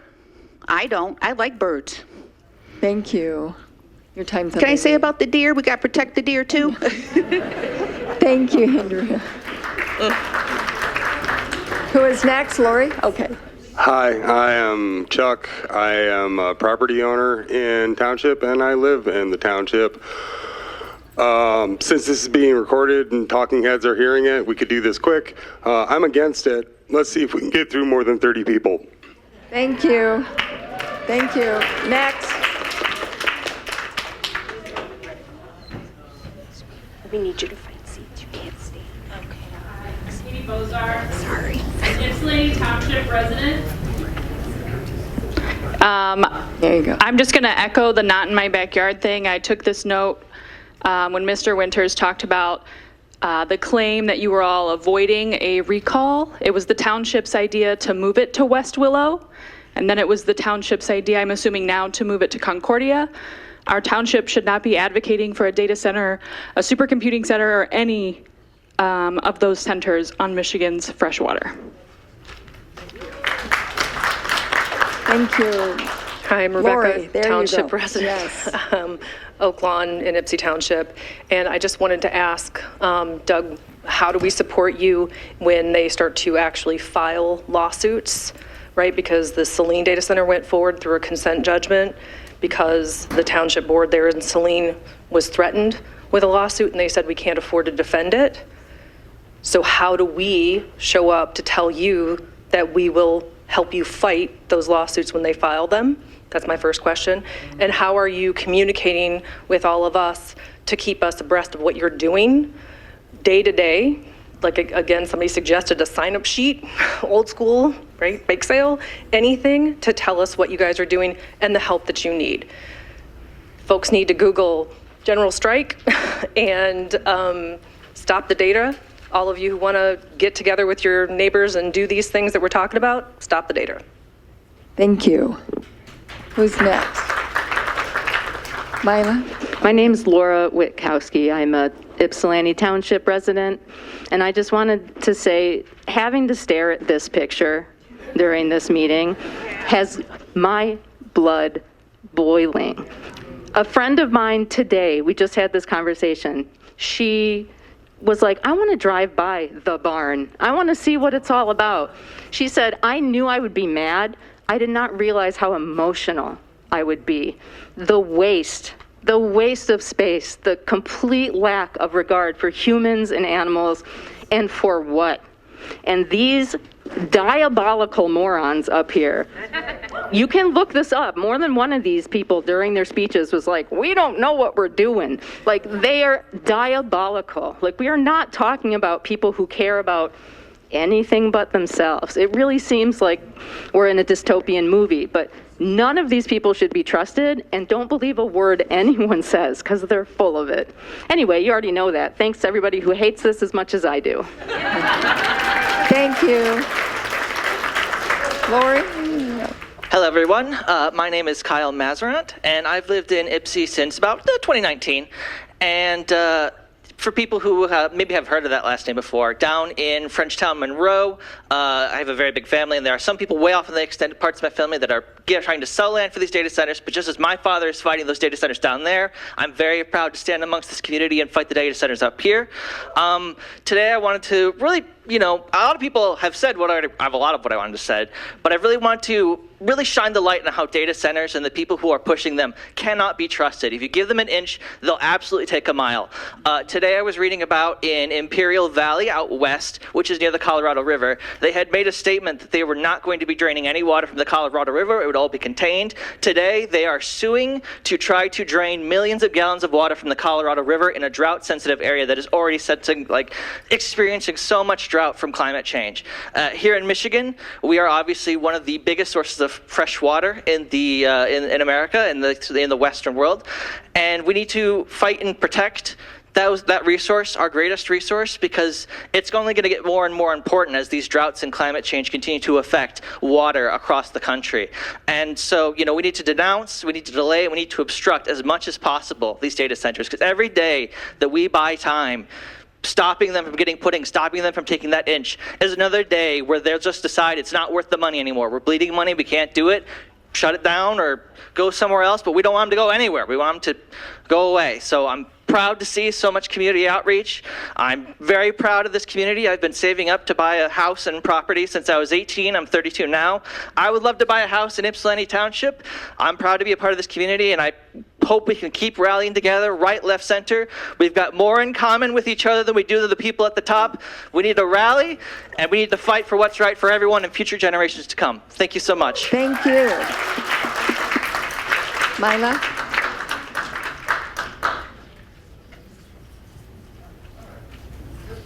All right, thanks. My name is Matt Young. I live in Ypsi Township. We have a house here. We've had it for a few years.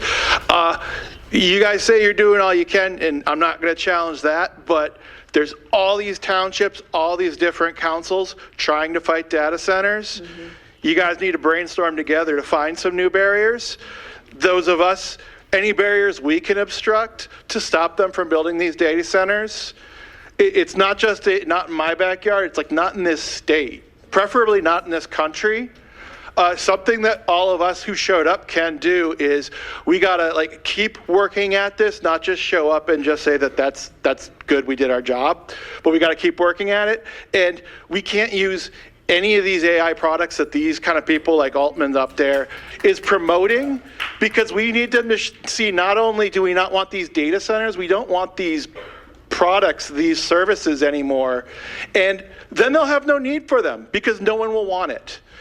If they run out of money, if we're not using their products, then they won't have the money to build the data center. They'll go away, they'll declare bankruptcy and try to start up some other thing. But we all can do that. And we can all try to come up with some new barriers that will obstruct this. Because it sounds like the traditional barriers aren't enough, but there's always something we could do to slow it down. Thank you. Thank you, sir. Next. Hi, my name's David Sands. I live here in the township. I actually live at the apartment complex right across from the proposed textile road site. I'm really angry about this whole situation. I've done some research on this. I'm worried about the noise pollution. I've heard some accounts of it sounding like a vacuum cleaner running night and day. I'm worried about air pollution from these generators. I'm worried about water pollution. Here at the apartment complex where I live, a lot of senior citizens, a lot of veterans, a lot of people with disabilities, really concerned about the health impacts on them as well as myself. We need to be doing everything we can to stop these data centers dead in their tracks here in Ypsi Township and be pushing for a national moratorium on all these data centers so we can get a real clue about what's going on. Thank you. Mila?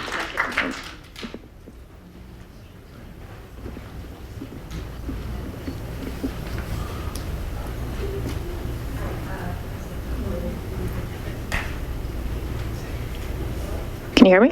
Yes. Okay. Yes. Hi, my name is Jess. I'm a Ypsilanti Township resident. I've been coming to these meetings for almost a year now, and I can say I've witnessed firsthand the impact that regular people showing up, talking to the township board, and talking to each other has had. And a lot of what I'm hearing consistently at each of these meetings, even though I've watched the turnout get bigger and bigger, is I didn't know about this. I have no idea this was going on. So everyone around here is looking for something to do, like an ask, something that they can do. What you can do is go out and find 3 people who didn't know about this and tell them. And whether you want to start pushing upward towards the senators, towards the governors, towards the commissioners, that's great. But if you tell your neighbors and we start pushing this horizontally, our greatest resource that we have is us. So start reaching out and looking not just at what the people above can do, but what you can do and what your neighbor can do. They're here because we have what they want, which is water, and they think that we're weak. But we are not, because our greatest resource is each other, and we are learning how to use that. So think about who you can reach out to, who you can talk to, get the word out. Thank you. Lori? Hello, everyone. My name is Cassie Steich, and I'm a licensed clinical social worker. I've spent time working in outpatient roles that interacted with the court, and now I do emergency psychiatric evaluations in the emergency department. We have spoken a lot about the impact of data centers regarding the environment and the power grid, as well as concerns for privacy loss and mass surveillance. Allow me to add another nightmare scenario that is not being talked about very often, and I hope Gretchen Whitmer hears me. Since 2010, when cell phones and social media became commonplace, the suicide rate has increased dramatically. We've We've become more isolated. Online bullying has increased, and predators have access to our children without them even leaving the safety of their own home. Unregulated AI will increase this exponentially. Allow me to share an overview of my concerns, condensed for time. I encourage everyone to read more on the topics. Schizophrenia, paranoia, and regular mental illness. A common symptom expressed by many who suffer with schizophrenia is the idea that the government is tracking them or that they are being sent messages through the television, phones, and cameras. This paranoia can get to a level requiring hospitalization when the afflicted person becomes so fearful that they start to become aggressive in self-defense measures due to distorted thought processes. Normally, we would treat this with medication and possible hospitalization, of course, but also through reality testing. How is a clinician to reality test with a patient when the thing that they are paranoid about is actually happening? We will get to the point where we will have to start hospitalizing everyone whose behavior changes due to the belief, or not hospitalize anyone at all because the beliefs they are expressing are not paranoid any longer. This is unsafe both for patient and community. In court proceedings, once the line between reality and fantasy is blurred because we are no longer able to tell the difference between recorded AI videos or a generated one, how can we be guaranteed that we will receive justice in court? We will no longer be able to trust the evidence before us. This can happen in criminal, family, and probate court. Certainly, we are all aware that video evidence can be effective in criminal court, but did you know it can be weaponized in probate and family court as well? Video evidence of a person having a mental health crisis can lead to probate court orders for mental health treatment and possibly involuntary psychiatric admission. It can also be used against a parent in family court, both custody and CPS proceedings. What about revenge and bullying? Teenagers are already sharing inappropriate images of nudity to each other, leading to isolation, depression, and sometimes suicide for the victim whose image was passed around. With AI, they don't even need physical contact with that person. A social media profile picture of someone's face will do.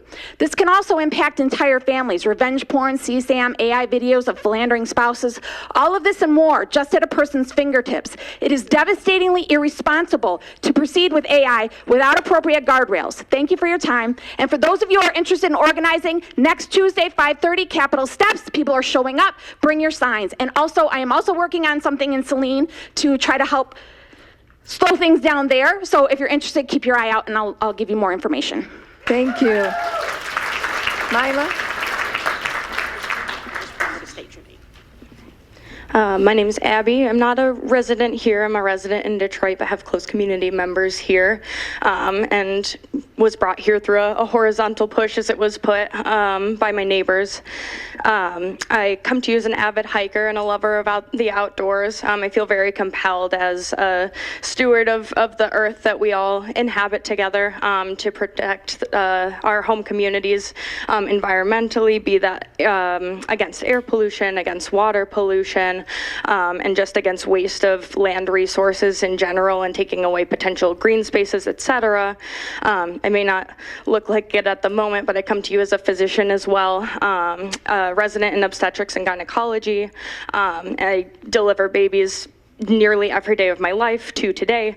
And I can tell you that myself, my colleagues, my patients, they don't want to have to worry more than they already have to about this world that they're going to be bringing these children up in. Not only can, the environmental impacts, like I mentioned before, water, air, etc., impact mothers, impact the pregnancies in utero, and have deleterious effects on the fetus. It impacts, neonatal outcomes negatively. There are negative impacts on early childhood from these pregnancies exposed to unnecessary pollution. These are all things that are proven and studied, and we, recommend against continued exposure. It's hard to fight the battle on an individualized basis with your patients just trying to optimize their pregnancy outcomes in general, be it against their own medical conditions, etc. Now having more environmental exposure that they can't really optimize that themselves, right? These are things that they're being exposed to that are negatively impacting themselves and the fetuses, the neonates that they're working so hard to bring into this world. And I mean, it's devastating to them when we can't, when we can't allow a good outcome to happen for whatever reason, and they don't need more to worry about, don't need more factors to fight that are out of their control. And I appreciate the opportunity to be here and to speak on the behalf of my patients and the babies who can't, fight for themselves in the world that they're being brought up in. Thank you so much. Next. Hi, my name is Janelle Mitchell. Next week, I am celebrating my 6th year as a homeowner in the Township of Ypsilanti, just in the Galt Village. I'm very proud of that. I never thought I would actually own a home because I spent more than a year searching, getting outbid by cash, slumlords, and it was just a miracle that I ended up getting my home, to be blunt about it. Putting this data center in, what is that going to do to my property value? Or any of ours? How am I going to be reimbursed for that? And where am I going to go? What is the benefit to us? Is there going to be some huge tax incentive from the University of Michigan all of a sudden? I don't see that happening. Is it going to be like Alaska where we get checks from the oil company or whatever, whoever these people are? I don't see any benefit to us at all. And I'm going to echo off of what you said. 20% of the world's fresh water is here in our Great Lakes. That's not something to play around with. We've already been giving it away to Nestle.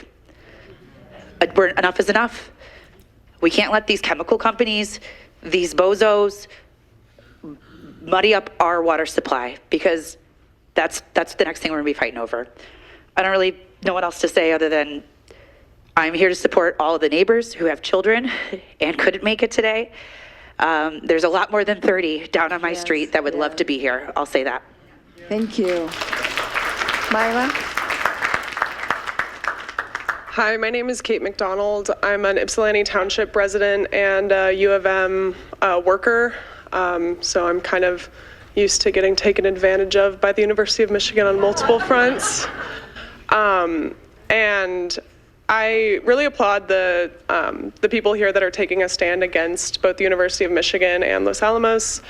And I really encourage everyone to kind of take a look at the students at the U of M that have kind of led a lot of these movements against both the data center and other atrocities that the University of Michigan administration has been pushing.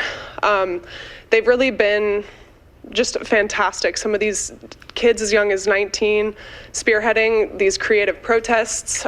They've really put their lives and their freedom on the line.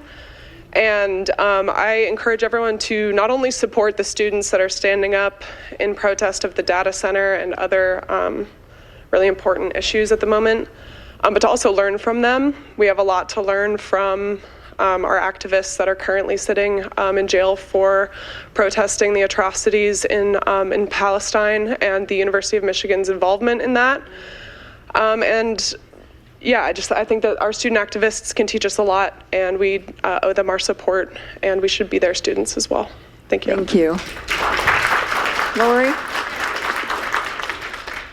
Hi, my name's Craig Ross. I'm a 29-year resident of Township. This shouldn't really be called a data center. It's really a high-performance computing center. It's not really a cloud. Data center sounds a little innocuous. What it does is turn 110 megawatts into heat. It doesn't do any mechanical work. All of that has to go away through the cooling system, which is one of the weakest links in the system. As Mr. Mayhew brought up earlier, most of them are open loop systems. If this thing were to run open loop, it would consume about 1 million gallons of water a day and just turn that into vapor. If you force them to use a closed loop system, the system would have to be about 10 times the size of what it would with an open loop system, because you're not evaporating the water anymore. You have to blow it away with the radiator and fans. The fans and the pumps they don't make what's called white noise, which is like broadband noise. It's across the entire spectrum. It's tonal noise.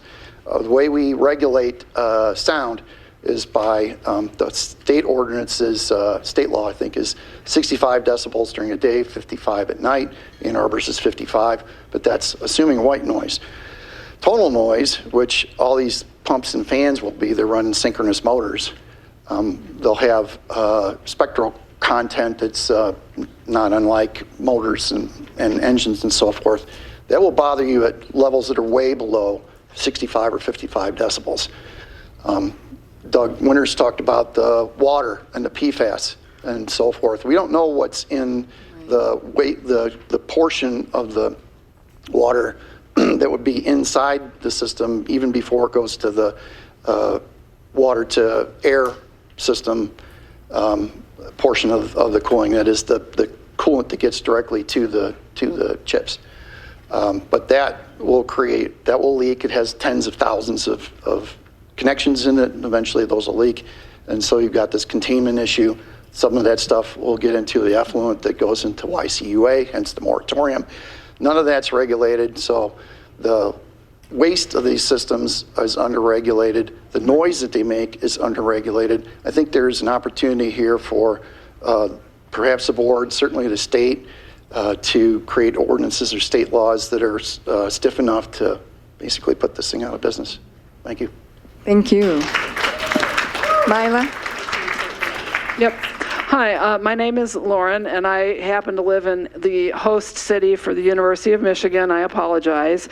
I can't control them, but something to remember is they don't pay taxes. We pay for them, and their appropriations can be limited. So every one of our state senators and state representatives has an obligation to rein them in.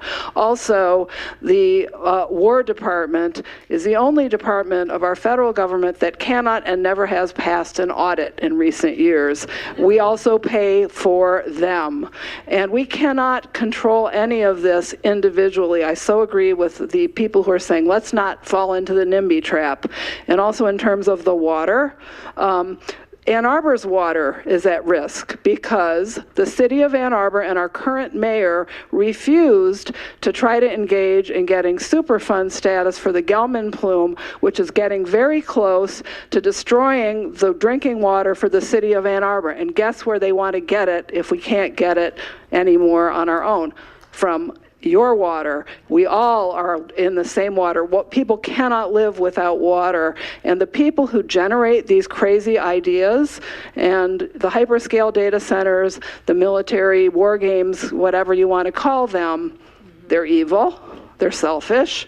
And there are more of us than there are of them, and we need to come together and not let them divide us. Thank you.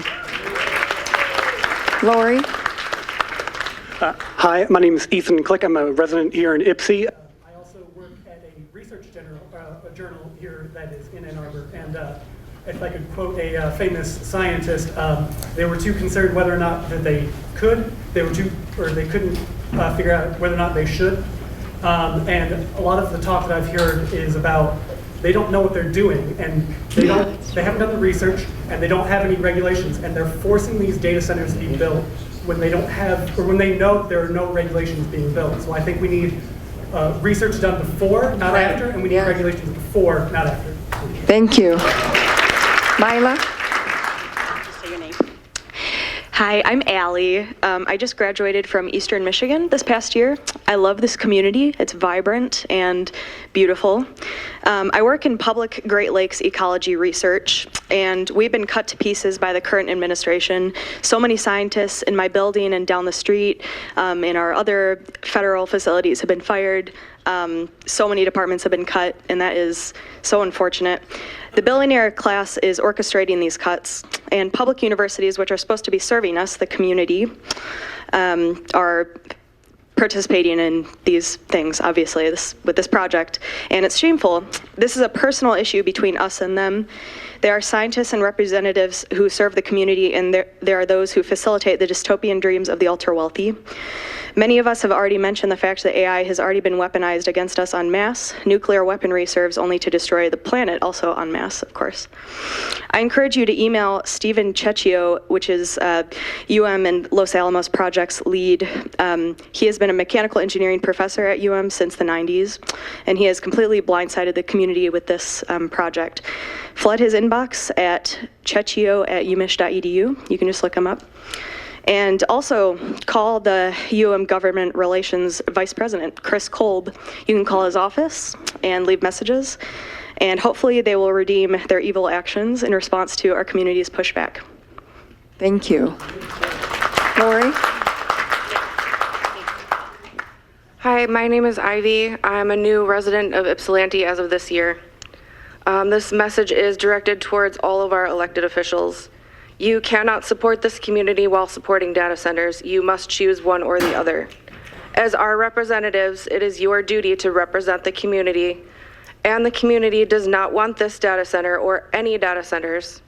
If you are not doing your job of representing us, what job are you doing? If these data centers are affecting taxes and taxpayers, it should be put to a public vote. Thank you. Good idea. Thank you. Mila? Hi, my name is Alicia. I live in Galt Village.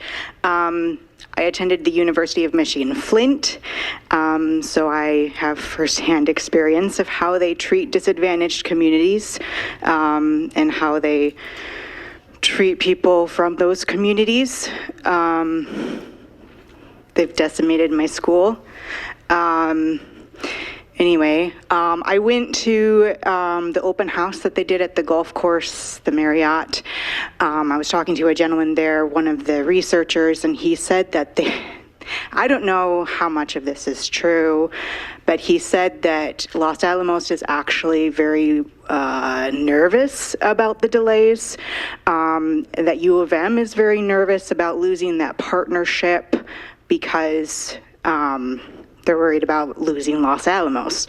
Los Alamos has not made it public, has not made any of this public in New Mexico because they don't want it to get out before midterms that they are giving jobs in Michigan. So that's fun. Anyway, yes, to further what some people have said, as much as you can do to delay and to just be a nuisance is great. I'm calling Dingle, I'm calling Jimmy, I'm calling, our state reps, I'm calling the Senators Slacken and Peters. I'm doing, everything that I can do to think of if anybody has never contacted public officials, it's so easy. I do it on my lunch breaks, I do it if I just need to get away from my desk. It's 5-minute phone call, guys. It's so easy. Yeah, and I just wanted to go on record also, I oppose the data center. Okay, thanks. Thank you. Mila? Hi, my name is Priscilla Cresswell. I'll try to be brief. We've been here for over 2 hours. I hope this is everyone else's favorite movie. I love this movie. On June 1st, I was standing just to the left, right there. I was there. I recorded that clip where Whitmer appeared to say, "We're used to people saying no and doing it anyway." I was right there. And they want to say it's fake, but I just want to let you guys know that it's real. You can play it on my camera still. I couldn't sit on it. It actually just broke containment. It's fine. I don't want to leave people tonight with that same kind of sinking feeling that happens kind of every time, which is that this sucks and there's nothing we can do but to continue to show up and say nobody else is doing enough. And I think depending on who you are in this room and the history that you've lived, you've known for a very long time that these people don't care about you. They're not going to stand up for you. They don't think about your interests. They're not here to represent you. They're here to represent their own interests. And that's how it has been. And this is not new. It's not new. And I know many of you know that and you feel that. There is something that you are allowed to do in this state as a citizen. If we were to codify Michigan Constitution, to overrule the part of the Constitution of Michigan that says that universities can do whatever they want, regardless of local ordinances, regardless, it would take 2/3 of the House and the Senate to agree. And knowing the people who are standing up there, and knowing the people who are working in Ann Arbor, who work in other parts of the government, and kind of the Ouroboros of baby birds vomiting money into each other's mouths over and over again, including Sam Altman and U of M, it would be really tough to do 2/3 of the House and the Senate to codify the Michigan Constitution to say that universities can't just do whatever they want, regardless of what you think and what you want. But you can collect 500,000 signatures and push a ballot initiative. You can do that for anything that you want. If you didn't know, you can push a ballot initiative.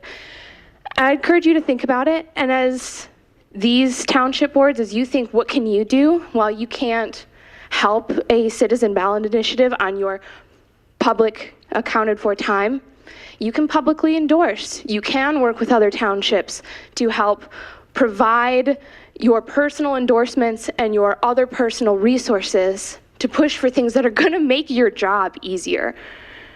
I would welcome you and encourage you to do that. I would welcome and encourage all of you to continue to think creatively on your own, because you do have power. All of us do have power, and we do have to act on it. And I think given how many people showed up and waited so patiently today, I think there's a lot that we could do. Thank you very much. I agree. Is there anyone else? I just want to underline quickly the idea that it feels like the Department of Energy or the federal government is like a force of nature. And as folks have said tonight, there are real people not far at all from our community who are real excited about this project, whether it is Steve Checchio or Chris Kolb, people who I think we should say lots of things to. Or whether it is the Spark Ann Arbor folks who have an office in downtown Ypsi who helped with site selection here, or whether it is local trades unions who will do a lot of the work for construction here should this go forward. Those are real people who live in our communities, and we can talk to them, and we can have conversations, and we can help educate them and let them know that this cannot happen. Thank you very much. Thank you. If it's one more here, and then if it's okay, after a few more people, we do need to get on with the agenda. My name is Alyssa. I live in Ypsilanti. Monday morning on August 6, 1945, dawned bright and clear in Hiroshima. As the summer sun climbed rapidly in the sky, the temperature rose. The air raid warning just after midnight at 12:25 a.m. was cleared at 2:10 a.m. Having finally settled back to sleep, people were abruptly wakened by another siren at 7:09 a.m. That turned out to be a U.S. military reconnaissance plane cruising at high altitude, so the all clear was sounded at 7:31 a.m. Sighing in relief, people returned from their air raid shelters and other places of refuge. They were eating late breakfasts or on their way to work, beginning the day. Suddenly, a bell in the information relay room at the Hiroshima Central Broadcasting Station signaled the notice to broadcast an air raid alarm. 8:50 a.m. on August 6, 1945, the first atomic bomb used against humans was dropped on Hiroshima. 600 meters over the city, and with a blinding flash, the atomic bomb exploded 43 seconds after being dropped, creating a fireball that blazed like the sun. More than 1 million degrees Celsius at its center. In 1 second, the fireball reached a radius of over 200 meters, and the surface temperature near the hypocenter rose to 3,000 to 4,000 degrees Celsius. A fraction of a second after the atomic bomb exploded, it generated a tremendous shock wave of compressed air. At the hypocenter, this blast wind reached 440 meters per second, faster than the speed of sound. At the time of the explosion, fierce heat rays and radiation burst out in every direction, causing the air around the fireball to expand and creating a super high pressure blast. As a brilliant thermal flash covered the city with a tremendous roaring blast, Hiroshima was instantly leveled. A huge pillar of flame shot up into the air and volumes of smoke curled upward. The whole city turned into an inferno with death and wounded lying everywhere. Many parts of the city caught fire, and soon the conflagration had spread flames over the city. In the midst of the flames and the raging whirlwind, crowds of people, either naked or half naked, with blood all over their bodies, fled from the scene and died. Countless people were burnt to death, caught under the collapsed buildings and other debris. People calling for their close relatives and asking for help were heard through the terrible blaze. Almost all died in the flames. They were covered in blisters the size of balls on their backs, their faces, their shoulders, and their arms. An eyewitness described the blisters as bursting open and their skin hung down in rags. The damage inflicted by the atomic bomb was characterized by an instant and massive destruction, indiscriminate mass suffering, radiation, leading to decades of human suffering. We don't need simulations to know what a nuclear strike looks like. We have pictures, videos, and audio of what happens. We know what it does to bodies. We know what it does to children and what it does to life. Maybe there are people at U of M who need to be reminded of their high school lessons, who need to see the pictures of the charred bodies, who need to understand exactly what they are doing. It is not an exaggeration to say this is what they are facilitating and condoning.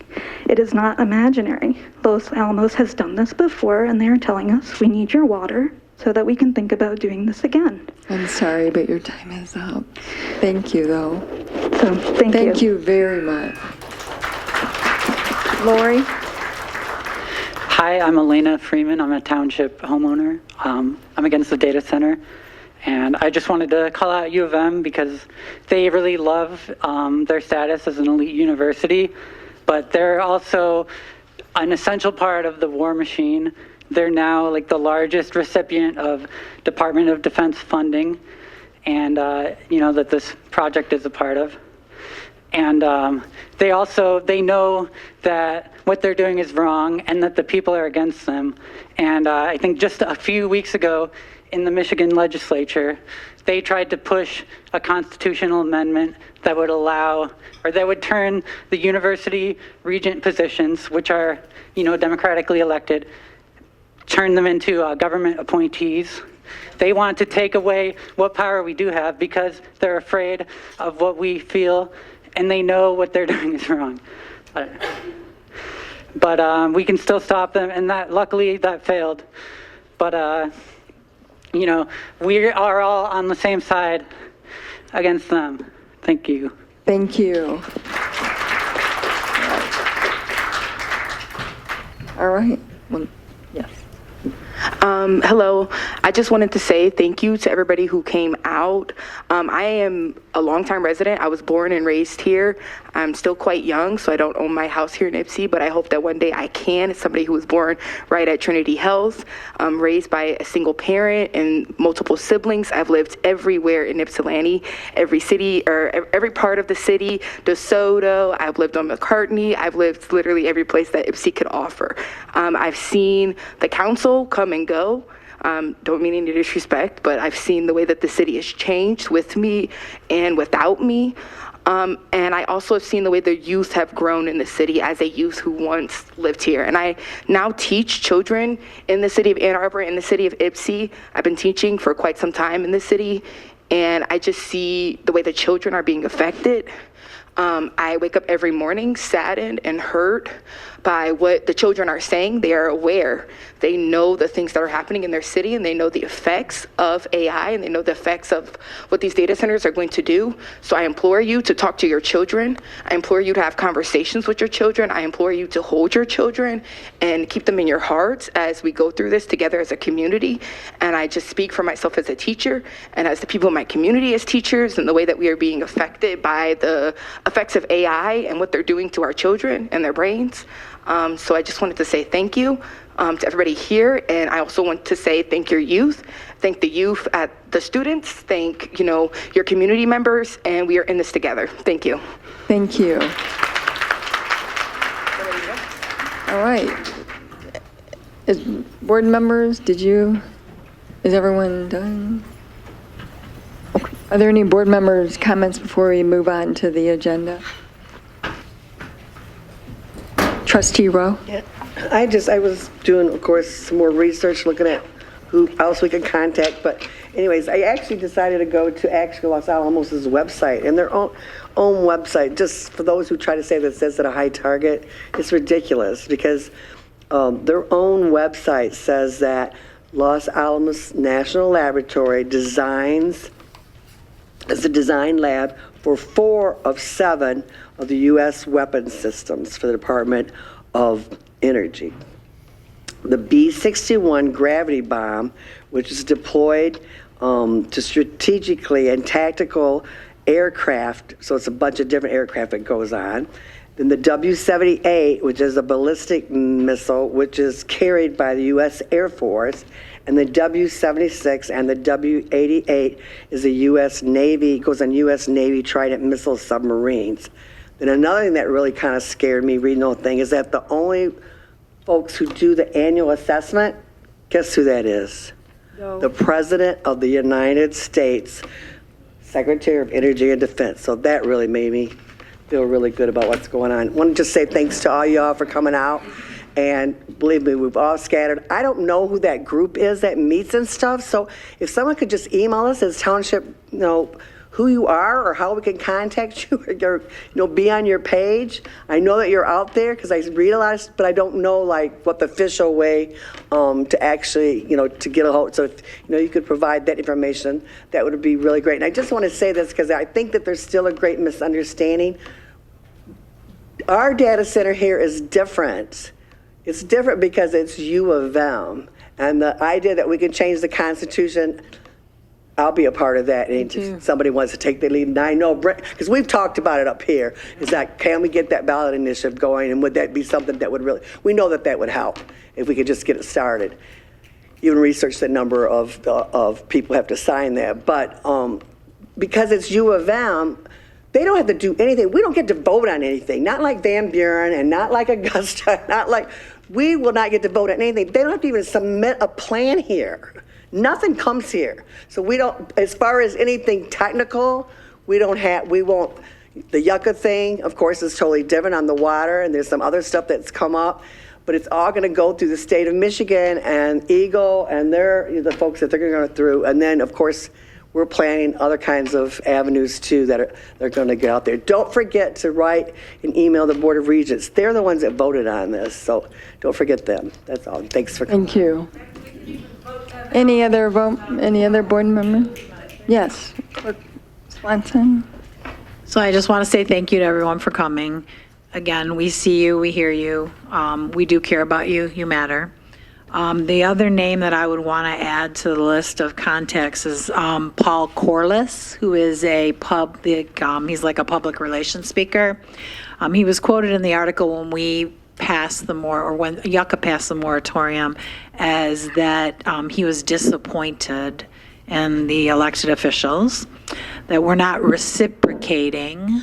Not reciprocating, I guess I could pull it up, reciprocating. We weren't reciprocating, but I'm like, I don't understand.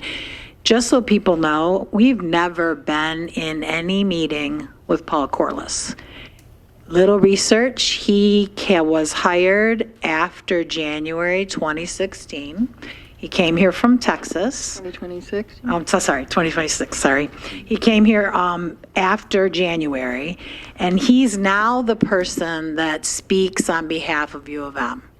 So again, another sign of what they think about us. They send someone to make public comments about something who's never met us. I don't believe he was in the poster sessions that people talked about where they were telling us what they were going to do. They don't take us seriously. And when we say to them in meetings when we were with them, this isn't a good thing, or the concerns we have, the fact that plans, like, can we see your plans? They've told us we don't have to do that. So they don't take us seriously. So I would add that name. He said that, they wish to engage with the township in good faith, that they remain committed to engaging transparently and in good faith. You have to meet with people to be doing anything in good faith. And the other thing the other thing is they tried to, the very few times that we've met with them, is to do what some people described. Well, where would you like it? Do you think it should go on the west side? Where do you think it should go? We've told them no. We don't wish this on anyone, I think is exactly Brenda Stumbo's words. Then they ask us, well, what do you want? As if we're for sale. Initially, Supervisor Stumbo said, well, pay taxes, fire and police, do that. No, we're not going to do that. And then they asked, I think it was a senator who recommended that they do a boardwalk. When we were like, yeah, that's not going to work. So what they try to do is get you to say, well, what do you want? And we've simply said every time, we're not going to give you a list of things because then we would be complicit with what you're trying to do here. We don't want it here. It's not good for people. And it has evolved. Originally, it was 20 acres, 200 jobs, $200,000 or more, and 200 or 250 gallons of water. Or not gallons, how much water was it? 250 million? 250 million. It is now over, I think, 560 million, they're saying. So it has moved, shifted, the goalpost keeps going. But the bottom line is they don't care about us. Because if they cared about us, they would meet with your people and take us seriously. They don't take us seriously. We've raised noise. One of the very first meetings we were in with them, we said, what about the noise? What about the animals? And it was just dismissed as if, well, they have researchers. The researchers can help us with that. If you've got researchers who can tell us what's going to happen, why hasn't that already been explained? The truth is, as someone said, they don't really know, which is very disappointing for a research institution to be putting this on somebody when you don't really know. And that's not good faith. Researchers in good faith show the research so that everybody can see it. That's not what's happened here. So we are not okay with this, but I would add that name to it because I don't understand how the university can put someone in charge of communicating what's happening when they've not been here very long and they've never attended a meeting that we've been in. They don't know what we think. They can't speak. Anything that person's speaking on would be hearsay they've heard from somebody else. That's not good journalism. The person's background is sports journalism. So that's not good journalism, not hearsay. So it's very concerning. They're disappointed in us. We're disappointed in them. We can probably agree that we're reciprocating that with each other. Thank you. Any other board members? I did want to just give an update on what's happened since our April meeting.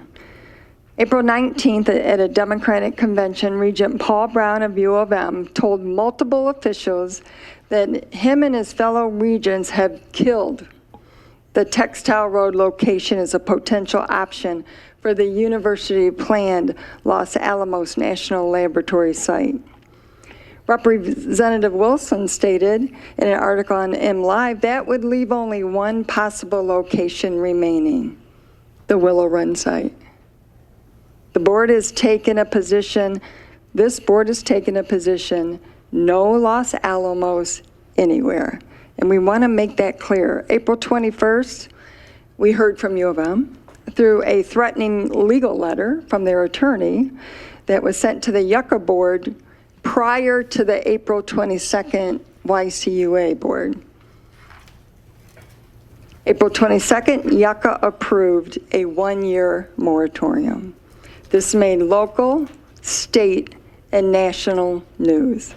This is historic. It's not just a moratorium on planning and zoning. This is on what is the effects of data centers on our systems and our capacity at YCUA. They have never done that. So I say to the people who always say we're not doing enough, that was a huge, monumental rock to lift. And our YCUA board did it because they don't know. They're scientists. This man is brilliant at YCUA, who's a director. We do not know the effects of data centers on anything, but what we control is how is it going to affect the water capacity and how is it going to affect the sewer when it is discharged. It's ironic that these data folks behind us, they want to argue that we really don't need that much sewer capacity because 70% of the water that they take in goes up in the air. If it's not a closed system, it's going in our environment. And no one is asking any questions about that. The the federal government is warped. They're just moving so fast, I don't even know. I call it the Trump train. There's no disrespect. He is the President Trump. But the way that Governor Whitmer has gotten on this train has caused this to happen in the state of Michigan. I think when the state representatives and state senators voted on this, they were like us. They were like you guys. We really didn't know what a data center was. We know what we have in Ypsi Township. It collects and stores our data in a room. We also know that we purchase space in other states to hold our data so we can have it backed up. But no one had any idea what they're doing in Saline, what they're trying to do here, what they're trying to do in Augusta Township, what they're trying to do in Van Buren Township. But now we know. And we're so thankful for the residents and non-residents that came to our meetings early and told us, don't trust U of M. And they were people who worked at U of M. They were professors, they were they were students, and they did stand up and say, whatever you do not trust U of M. Well, we had no idea because we never dealt with U of M. And I remember telling U of M, governmental relations, could you come to a meeting and explain what you're proposing, because our residents are asking questions. We don't have the answers because you haven't presented anything. And they said, no, we don't have a community relations team that can come out and do that. This was early in the process. That's when we knew that there was much more to this story. The 20 acres, 200 jobs on site, 200 jobs on site, $200,000 a year salary turned into a much larger, like behind us, development. May 13th, another letter from U of M attorney. So this is a communication we're having. It was a 9-page FOIA request, which is a Freedom of Information Act. So they're asking for all this information. Clerk Swanson responded, the estimated cost and the number of hours, $28,000 for U of M. We haven't heard anything from them. On May 17th, an article in MLive referred to that Democratic convention comments by Regent Brown of U of M. And this is before he received the nomination. But he clarified to an MLive reporter that the university is not close to a final call with Willow Run. He's now quoted, it was only a month, it was less than a month later. I don't think we're far enough in the line to even say that any one of these sites is close to truly being chosen. He's clearly said Textile Road is out.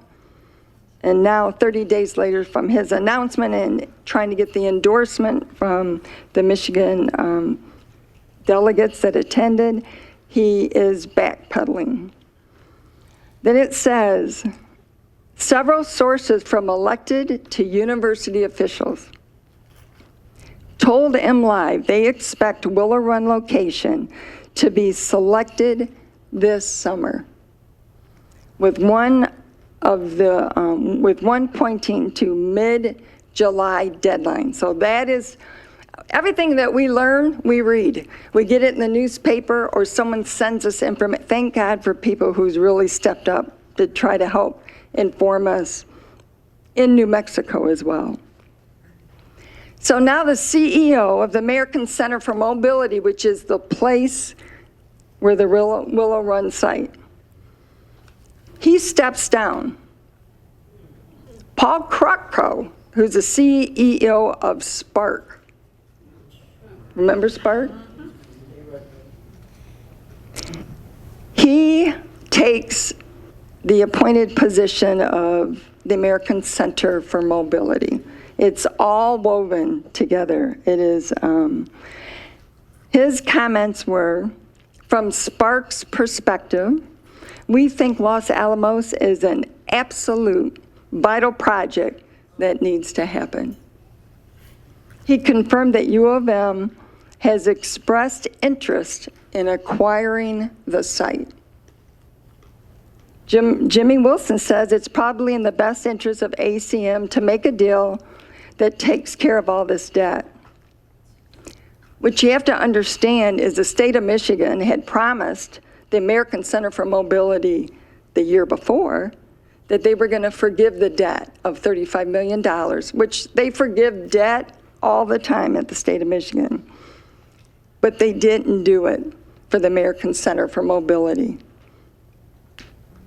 Krucko went on to say this would potentially generate returns, I think that means money, that we could use to help manage the American Center for Mobility property. With enough money, you can clean up anything. May 19th, we're so thankful the city of Ypsilanti approved a resolution supporting the YCUA moratorium. May 27th, our attorney, Mr. Winters, sent a 3-page, not a 9-page, FOIA request to the University of Michigan. On June 4th, the University of Michigan responds, this is overly broad and burdensome. We can't make this up. On June 1st, there was a Bridge article. It says, quote, experts say that Ypsilanti Township is exaggerating how much wastewater is returned, with only an estimate of 20 to 30% of the water that is used will be sent to YCUA. That means evaporation into the air, and no studies have been done. When it's at this hot temperature, particulates come out, whatever pipes they're in. And like the gentleman in the back, if they have a closed loop system, you have to empty and get rid of that. It doesn't stay there forever like they would like you to think. I think it's time for the federal government and the state government to slow this down. We can all say we didn't realize how big this was. They can do it too. And just say, slow it down. Let's learn about it before it harms people. Don't let Ypsilanti Township, Saline, Augusta, Van Buren, Frenchtown, Dundee, they're everywhere in our state. They're trying to get them as quick as they can before the science comes out. Who does that? And once you sit down and you explain to people, everyone comes to the same conclusion. But to get their attention, I did have the opportunity, and we do work night and day on this. Not 40 hours a week at here. We do 7 days a week. Whatever we can do to try to get someone to help us stop it. So Sunday, I met with someone who's running for office at the federal level. And they said, why haven't we heard about Los Alamos? Why haven't they heard about Los Alamos?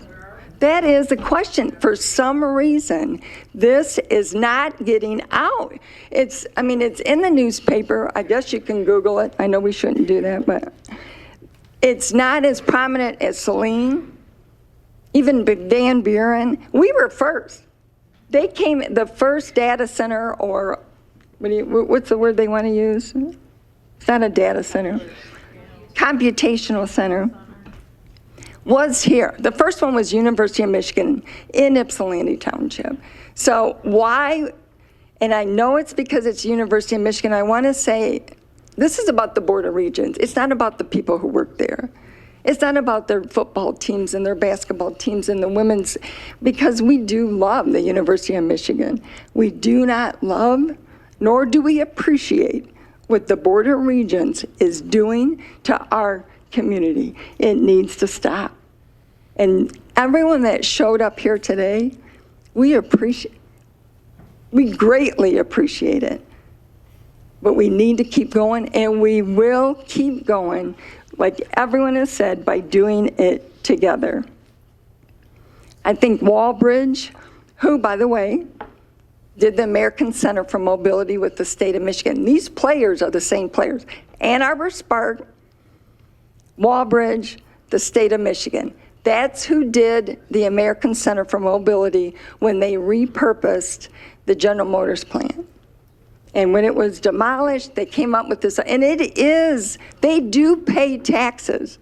I want you to know that. If the University of Michigan takes this over, they will not pay taxes because they don't have to pay taxes.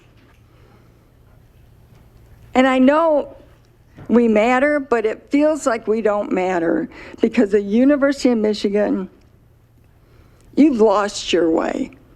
You used to stand for what's right. You used to fight for diversity and equity and include. You stopped doing that. You used to care about people in poverty. You have stopped with this project. County Board of Commissioners, same thing. Stand with us. Stand with the people. Stand with your constituents. And the federal government, same thing. Just stand up and say, we do not want Los Alamos in Ypsilanti Township or anywhere. People, anyone should be able to say that once they have the information. Why they won't say it, I swear, I don't know. Why it's not in the papers? Why isn't it more on the news media? Selena's there all the time. Why isn't Los Alamos? Is it because of the zip codes we're in? Is that why? Because it should be front page news, just like Saline Township. So let's keep working together. I will not break the law. Been an activist all my life. I won't do it. I don't believe in destroying people's property. I don't believe in scaring people like it happened to me in my home. But I will stand with you, and I will fight with you, and I know this entire board and our township attorney will as well. So let's keep doing it together. Everyone's here, you heard the same thing. The one person suggested, tell 3 people. Tell 3 people.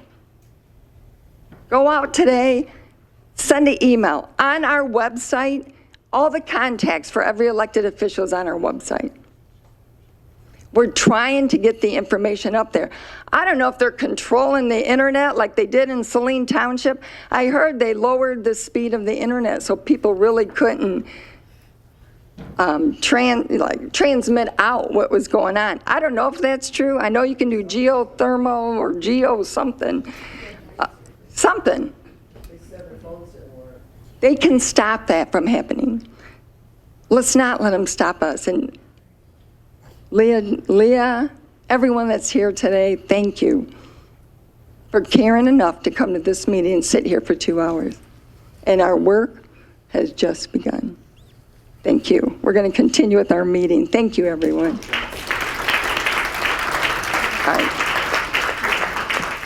All right, under new business, we have approved resolution 2026-12, which is a Wires Orchard Annual Oberon 5K, July 17th, 2026, temporary road closure request.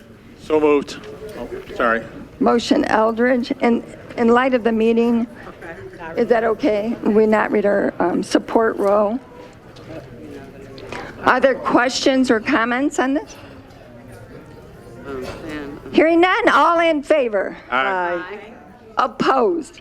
Motion carries. Number 2 is resolution 2026-13, which is Wires Orchard Annual Run, Scream Run, 5K, 10K, and Kids Mile, October 31st, 2026, temporary road closure. So move Peterson. Support Rowe. Motion Peterson, support Rowe. Is there discussion? Hearing none, all in favor? Aye. Opposed? Motion carried. Number 3 is Resolution 2026-14, recommendation to appoint. Oh. Where is, Crystal Loquat.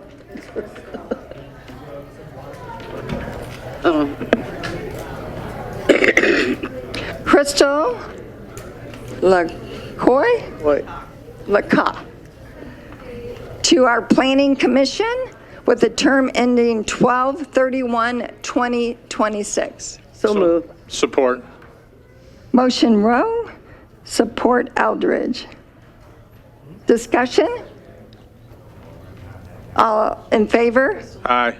She here? Thank you for your willingness to serve. We did have about 19 applications to be on our Planning Commission. Do we have a motion, do we have a motion and a support? Is that correct? All in favor? Aye. Opposed? Motion carries. Number 4 is approve change order number 9 from Braun Construction in the amount of $32,240 for the installation to air seal block walls to prevent winter freeze damage and security and privacy window films and encasement for 14B Court, which is budgeted. So moved. Motion Rowe. Support.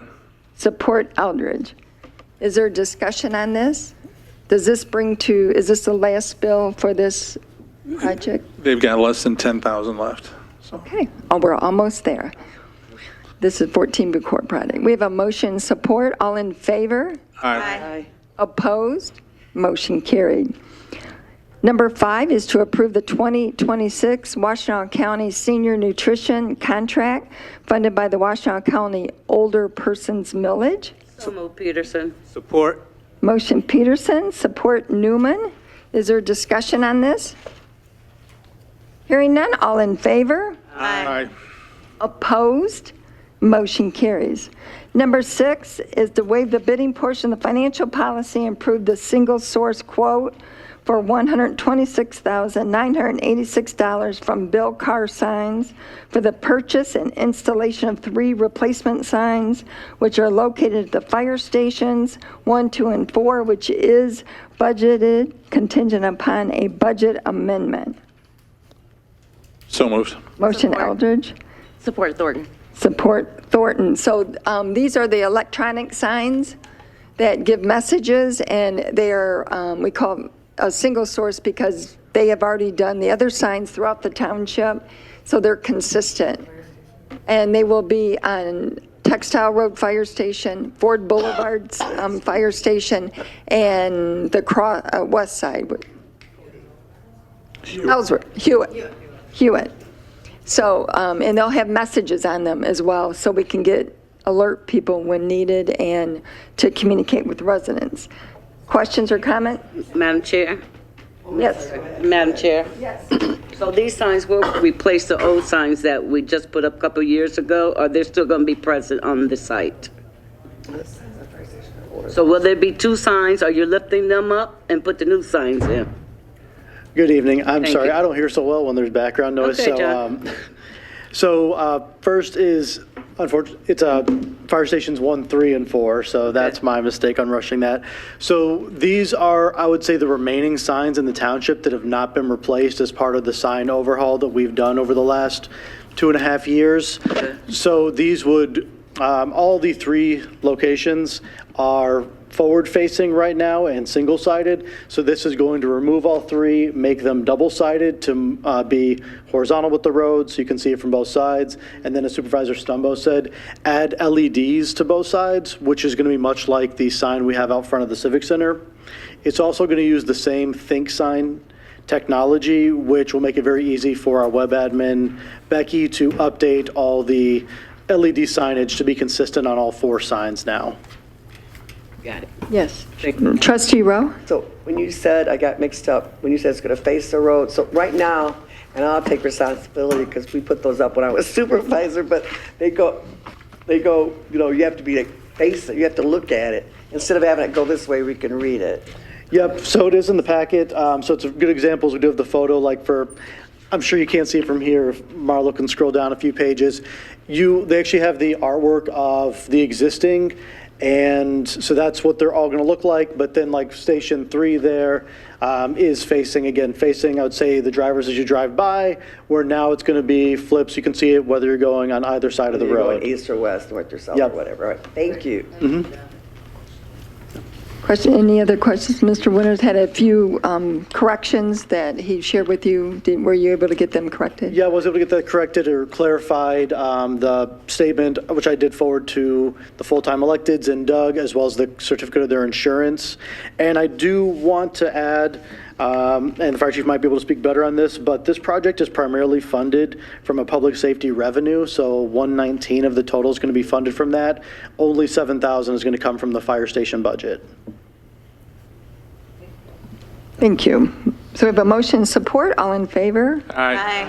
Opposed? Motion carries. Thank you.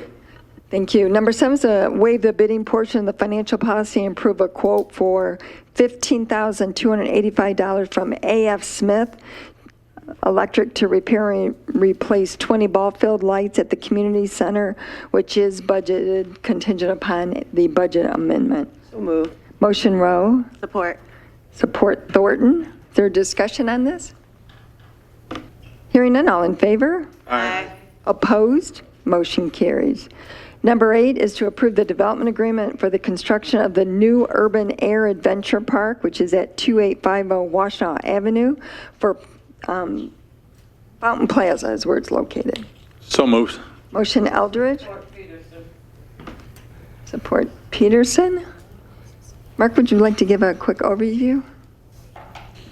Sure. So Urban Air is a national company, and we have a local franchisee from Michigan that's looking to repurpose the old Big Lots in Fountain Square into an Urban Air Adventure Park. And this is inside trampolines. It's more geared towards kids, but it's a lot of exercise and indoor recreation. This went and got approval for special land use and site plan from the Planning Commission in December. They're looking to employ between 40 and 60 people. So, you know, in terms of workforce development, that is a great number. The hours of operation for this is between 10 a.m. and 8 p.m. on weekends, and then 4 p.m. to 8 p.m. on weekdays. Now, and generally, when you look at all of their sites, although all of them close between 8 and 9 p.m. when you look, you know, across the country. So we're very much looking forward to them coming in. This development agreement accompanies a special land use. It will be signed by both the property owner and Urban Air and recorded on the property. And it just gives the township some leverage to understand that this agreement is in place and just memorialize that as it moves forward. If this is approved tonight, we are actually going to start a pre-construction meeting on Thursday. They may owe a little bond, but that we'll be able to get moving very quickly. And I believe that they've ordered the equipment and already got preliminary approval from the building department. Are there questions regarding this development? I'm not sure, will they be open? I don't know, but I can report back to the board on that. I imagine it might take a month or two for construction, at least before they open to the public.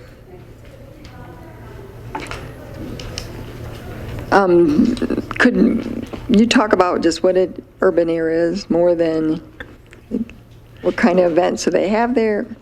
So a lot of their programming, again, is for kids and recreation for that indoor events.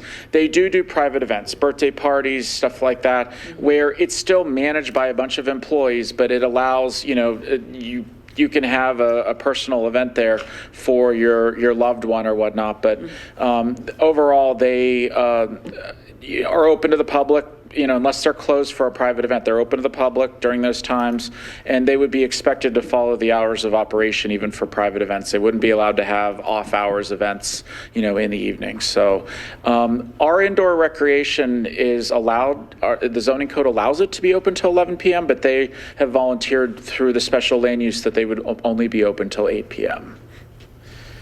I think it is important in light of a lot of things that are occurring in our community and across, actually, the state of Michigan, is not lease them out for night parties, because that has not gone well. And if that's not the intent, I want to make sure that that intent is on the record tonight, that it is 8 p.m. and it is for families and it is for kids. And, I just want to make sure that's the intent of it because If you of the want, things that we have had happen in the if you past wanted to week. amend and add the hours in the development agreement, that is definitely within the township's right. So. I was wondering, with the motion maker and the supporter, would you mind amending it to include the hours of operation, Mr. Winters, if you think that is Yeah, we didn't allowed? have a chance to talk about it earlier, but the hours of operation, I would recommend be part of that special land use agreement, just so everybody's on the same timeline and page. Okay. Yes. Mr. Eldridge, Trustee Peterson, do you mind amending it to include that? Sure, yes. Trustee Rowe? I just had a question with, because you said that a lot of them are open to 9. I thought if they decided they wanted to do that, it's better for their business to be open to 9. I mean, can we like make that doable? I know that we don't want them open to midnight, but because it sounds like you want to put the specific time in the development agreement. Well, it would come back here if they What I- wanted to amend it. Okay, all right. You see what I'm saying? Yeah. And because, I mean, it has zip line, ropes course, climbing walls, trampoline, indoor playground. My question was answered. Thank you. Thank you. Yeah, if they'd like to change what they presented to the Planning Commission and what's before us, and they could amend that by going back to the Planning Commission, correct? Correct, through the special land use, and then there'd be an amendment to the development agreement as well. All right. Well, their hours that they told us were in their application, right? And 10 a.m. to 8 p.m. are generally the hours. You know, on weekdays, they might have shorter hours, but 10 a.m. to 8 p.m. Is what they provided. so we have a motion and support, all in favor? Just quick question. If you could come to the microphone, please.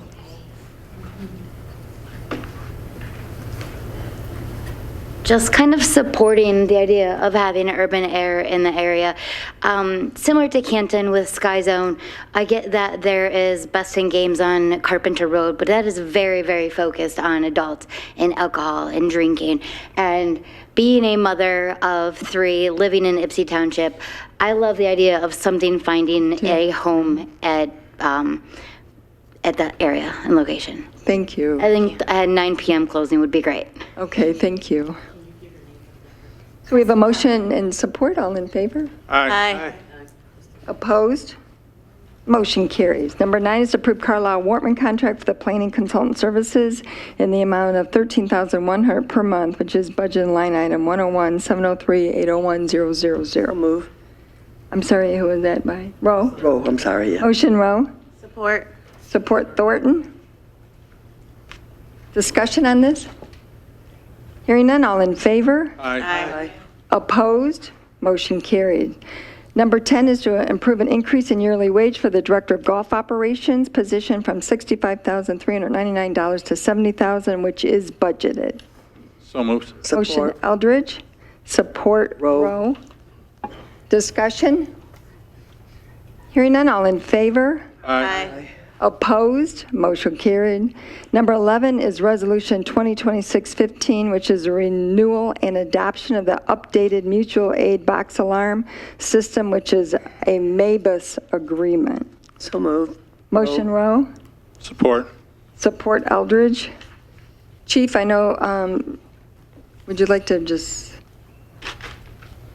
kind of review this quickly for? Sure. Officials, Fire Chief. This is just a requirement that the MABUS board requires. They've had a few retirements in the system, and some other people have taken over at the top level, and they just wanted to redo the information you had in front of you and our commitment to respond to a large disaster maybe we may be called to. So basically, in a nutshell, it's just nothing's really changed. A couple verbiages has been run across Mr. Winter's desk and Supervisor Stumble as well. And I would like to see that be voted on tonight and passed if possible for our commitment to the system. So this happens if there is a Sure, large fire that we may need assistance with outside of Washtenaw County, we could reach out through a different state, Ohio, Indiana, as well as they could call us upon us, the Michigan chapter, to respond to assist with them. Usually you see it in the flooding areas in the south. We have different strike teams, different task force that we belong to that we supply firefighters down to take care of or help with that emergency. And what happens if we don't have the personnel to do it at the time? So we can defer one time around if we can't get hold of people. I don't know if it's primary vacation time for us, and we can't. Our true duty is the township here, of course. We would never understaff the township for that. We had other firefighters that were available that we would belong that we would send. Our way we respond now is we commit 4 people, 2 from the township and 2 from the city. And we make up what they call a strike team, which is a fire engine. We send that particular fire engine with 4 firefighters to that event, wherever it might be, under the direction of their incident commander. How long could they be gone? So they tell us the first time we're deployed, prepare for 72 hours. And then after that, I don't want to say it's negotiable, but it's then that people sit down. It's basically the emergency becomes containable, and then they build out to see where, if the additional firefighters are needed. And it could possibly be up to 5 days. The last one I was personally involved in was the warehouse or the paper mill fire up in Marquette. My previous employer, the firefighters were up there for 10 days straight. So it is a cost, but the benefits of receiving the help when you need it kind of outweighs the assistance and the funding part. And how many Washtenaw County communities are part of it? All of them are. Except us? Except us. Tonight, hopefully, we'll be to review that. I take that back. I think there's one other city that's still waiting to vote on it as well. But we're getting down there to the last time. And we do have an out clause, correct? Correct. Mr. Winters, are you comfortable with us proceeding? Yes, we've been part of this over the years. This is not a new, this is a updated version of what we had signed in the past, I believe. This might allow recovery for hazardous materials as well as other things that you mentioned, but we have been a party to this over the years. Thank you. Sure. All right. We have a motion. Are there any questions from board members?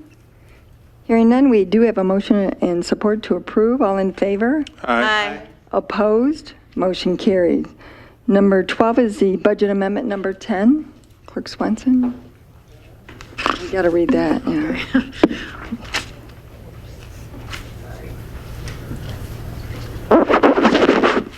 Okay, motion to amend the 2026 budget number 10. Move to increase the general fund budget by $123,149 to $13,050,853 and approve the department line item changes as outlined. Move to increase the fire fund budget by $126,986 to $7,384,306 and approve the department line item changes as outlined. Move to increase the bike, sidewalk, rec, roads, general BSR 2 fund budget by $100,285 to $3,188,804 and approve the department line item changes as outlined. Move to increase the recreation fund budget by $115,719 to $1,220,373 and approve the department line item changes as outlined. Move to increase the hydro station fund budget by $50,000 to $611,266 and approve the department line item changes as outlined. So moved. Motion Swenson? Support. Support Eldridge. Is there discussion on this? Hearing none, all in favor? Aye. Opposed? Motion carries. Under authorization bids, request to seek sealed bids for one new Ford F-150 4x4 Super Crew XLT vehicle to support the fire department operations and emergency response. This is budgeted and will come back to the Township Board for approval. So moved. Motion Eldridge. Support. Go ahead. Support Thornton. Discussion? All in favor? Aye. Opposed? Motion carries. Motion to adjourn. Motion to adjourn. Motion Eldridge, Support Peterson. support Peterson. All in favor? Aye. Opposed? Meeting adjourns at 9 PM. Thank you.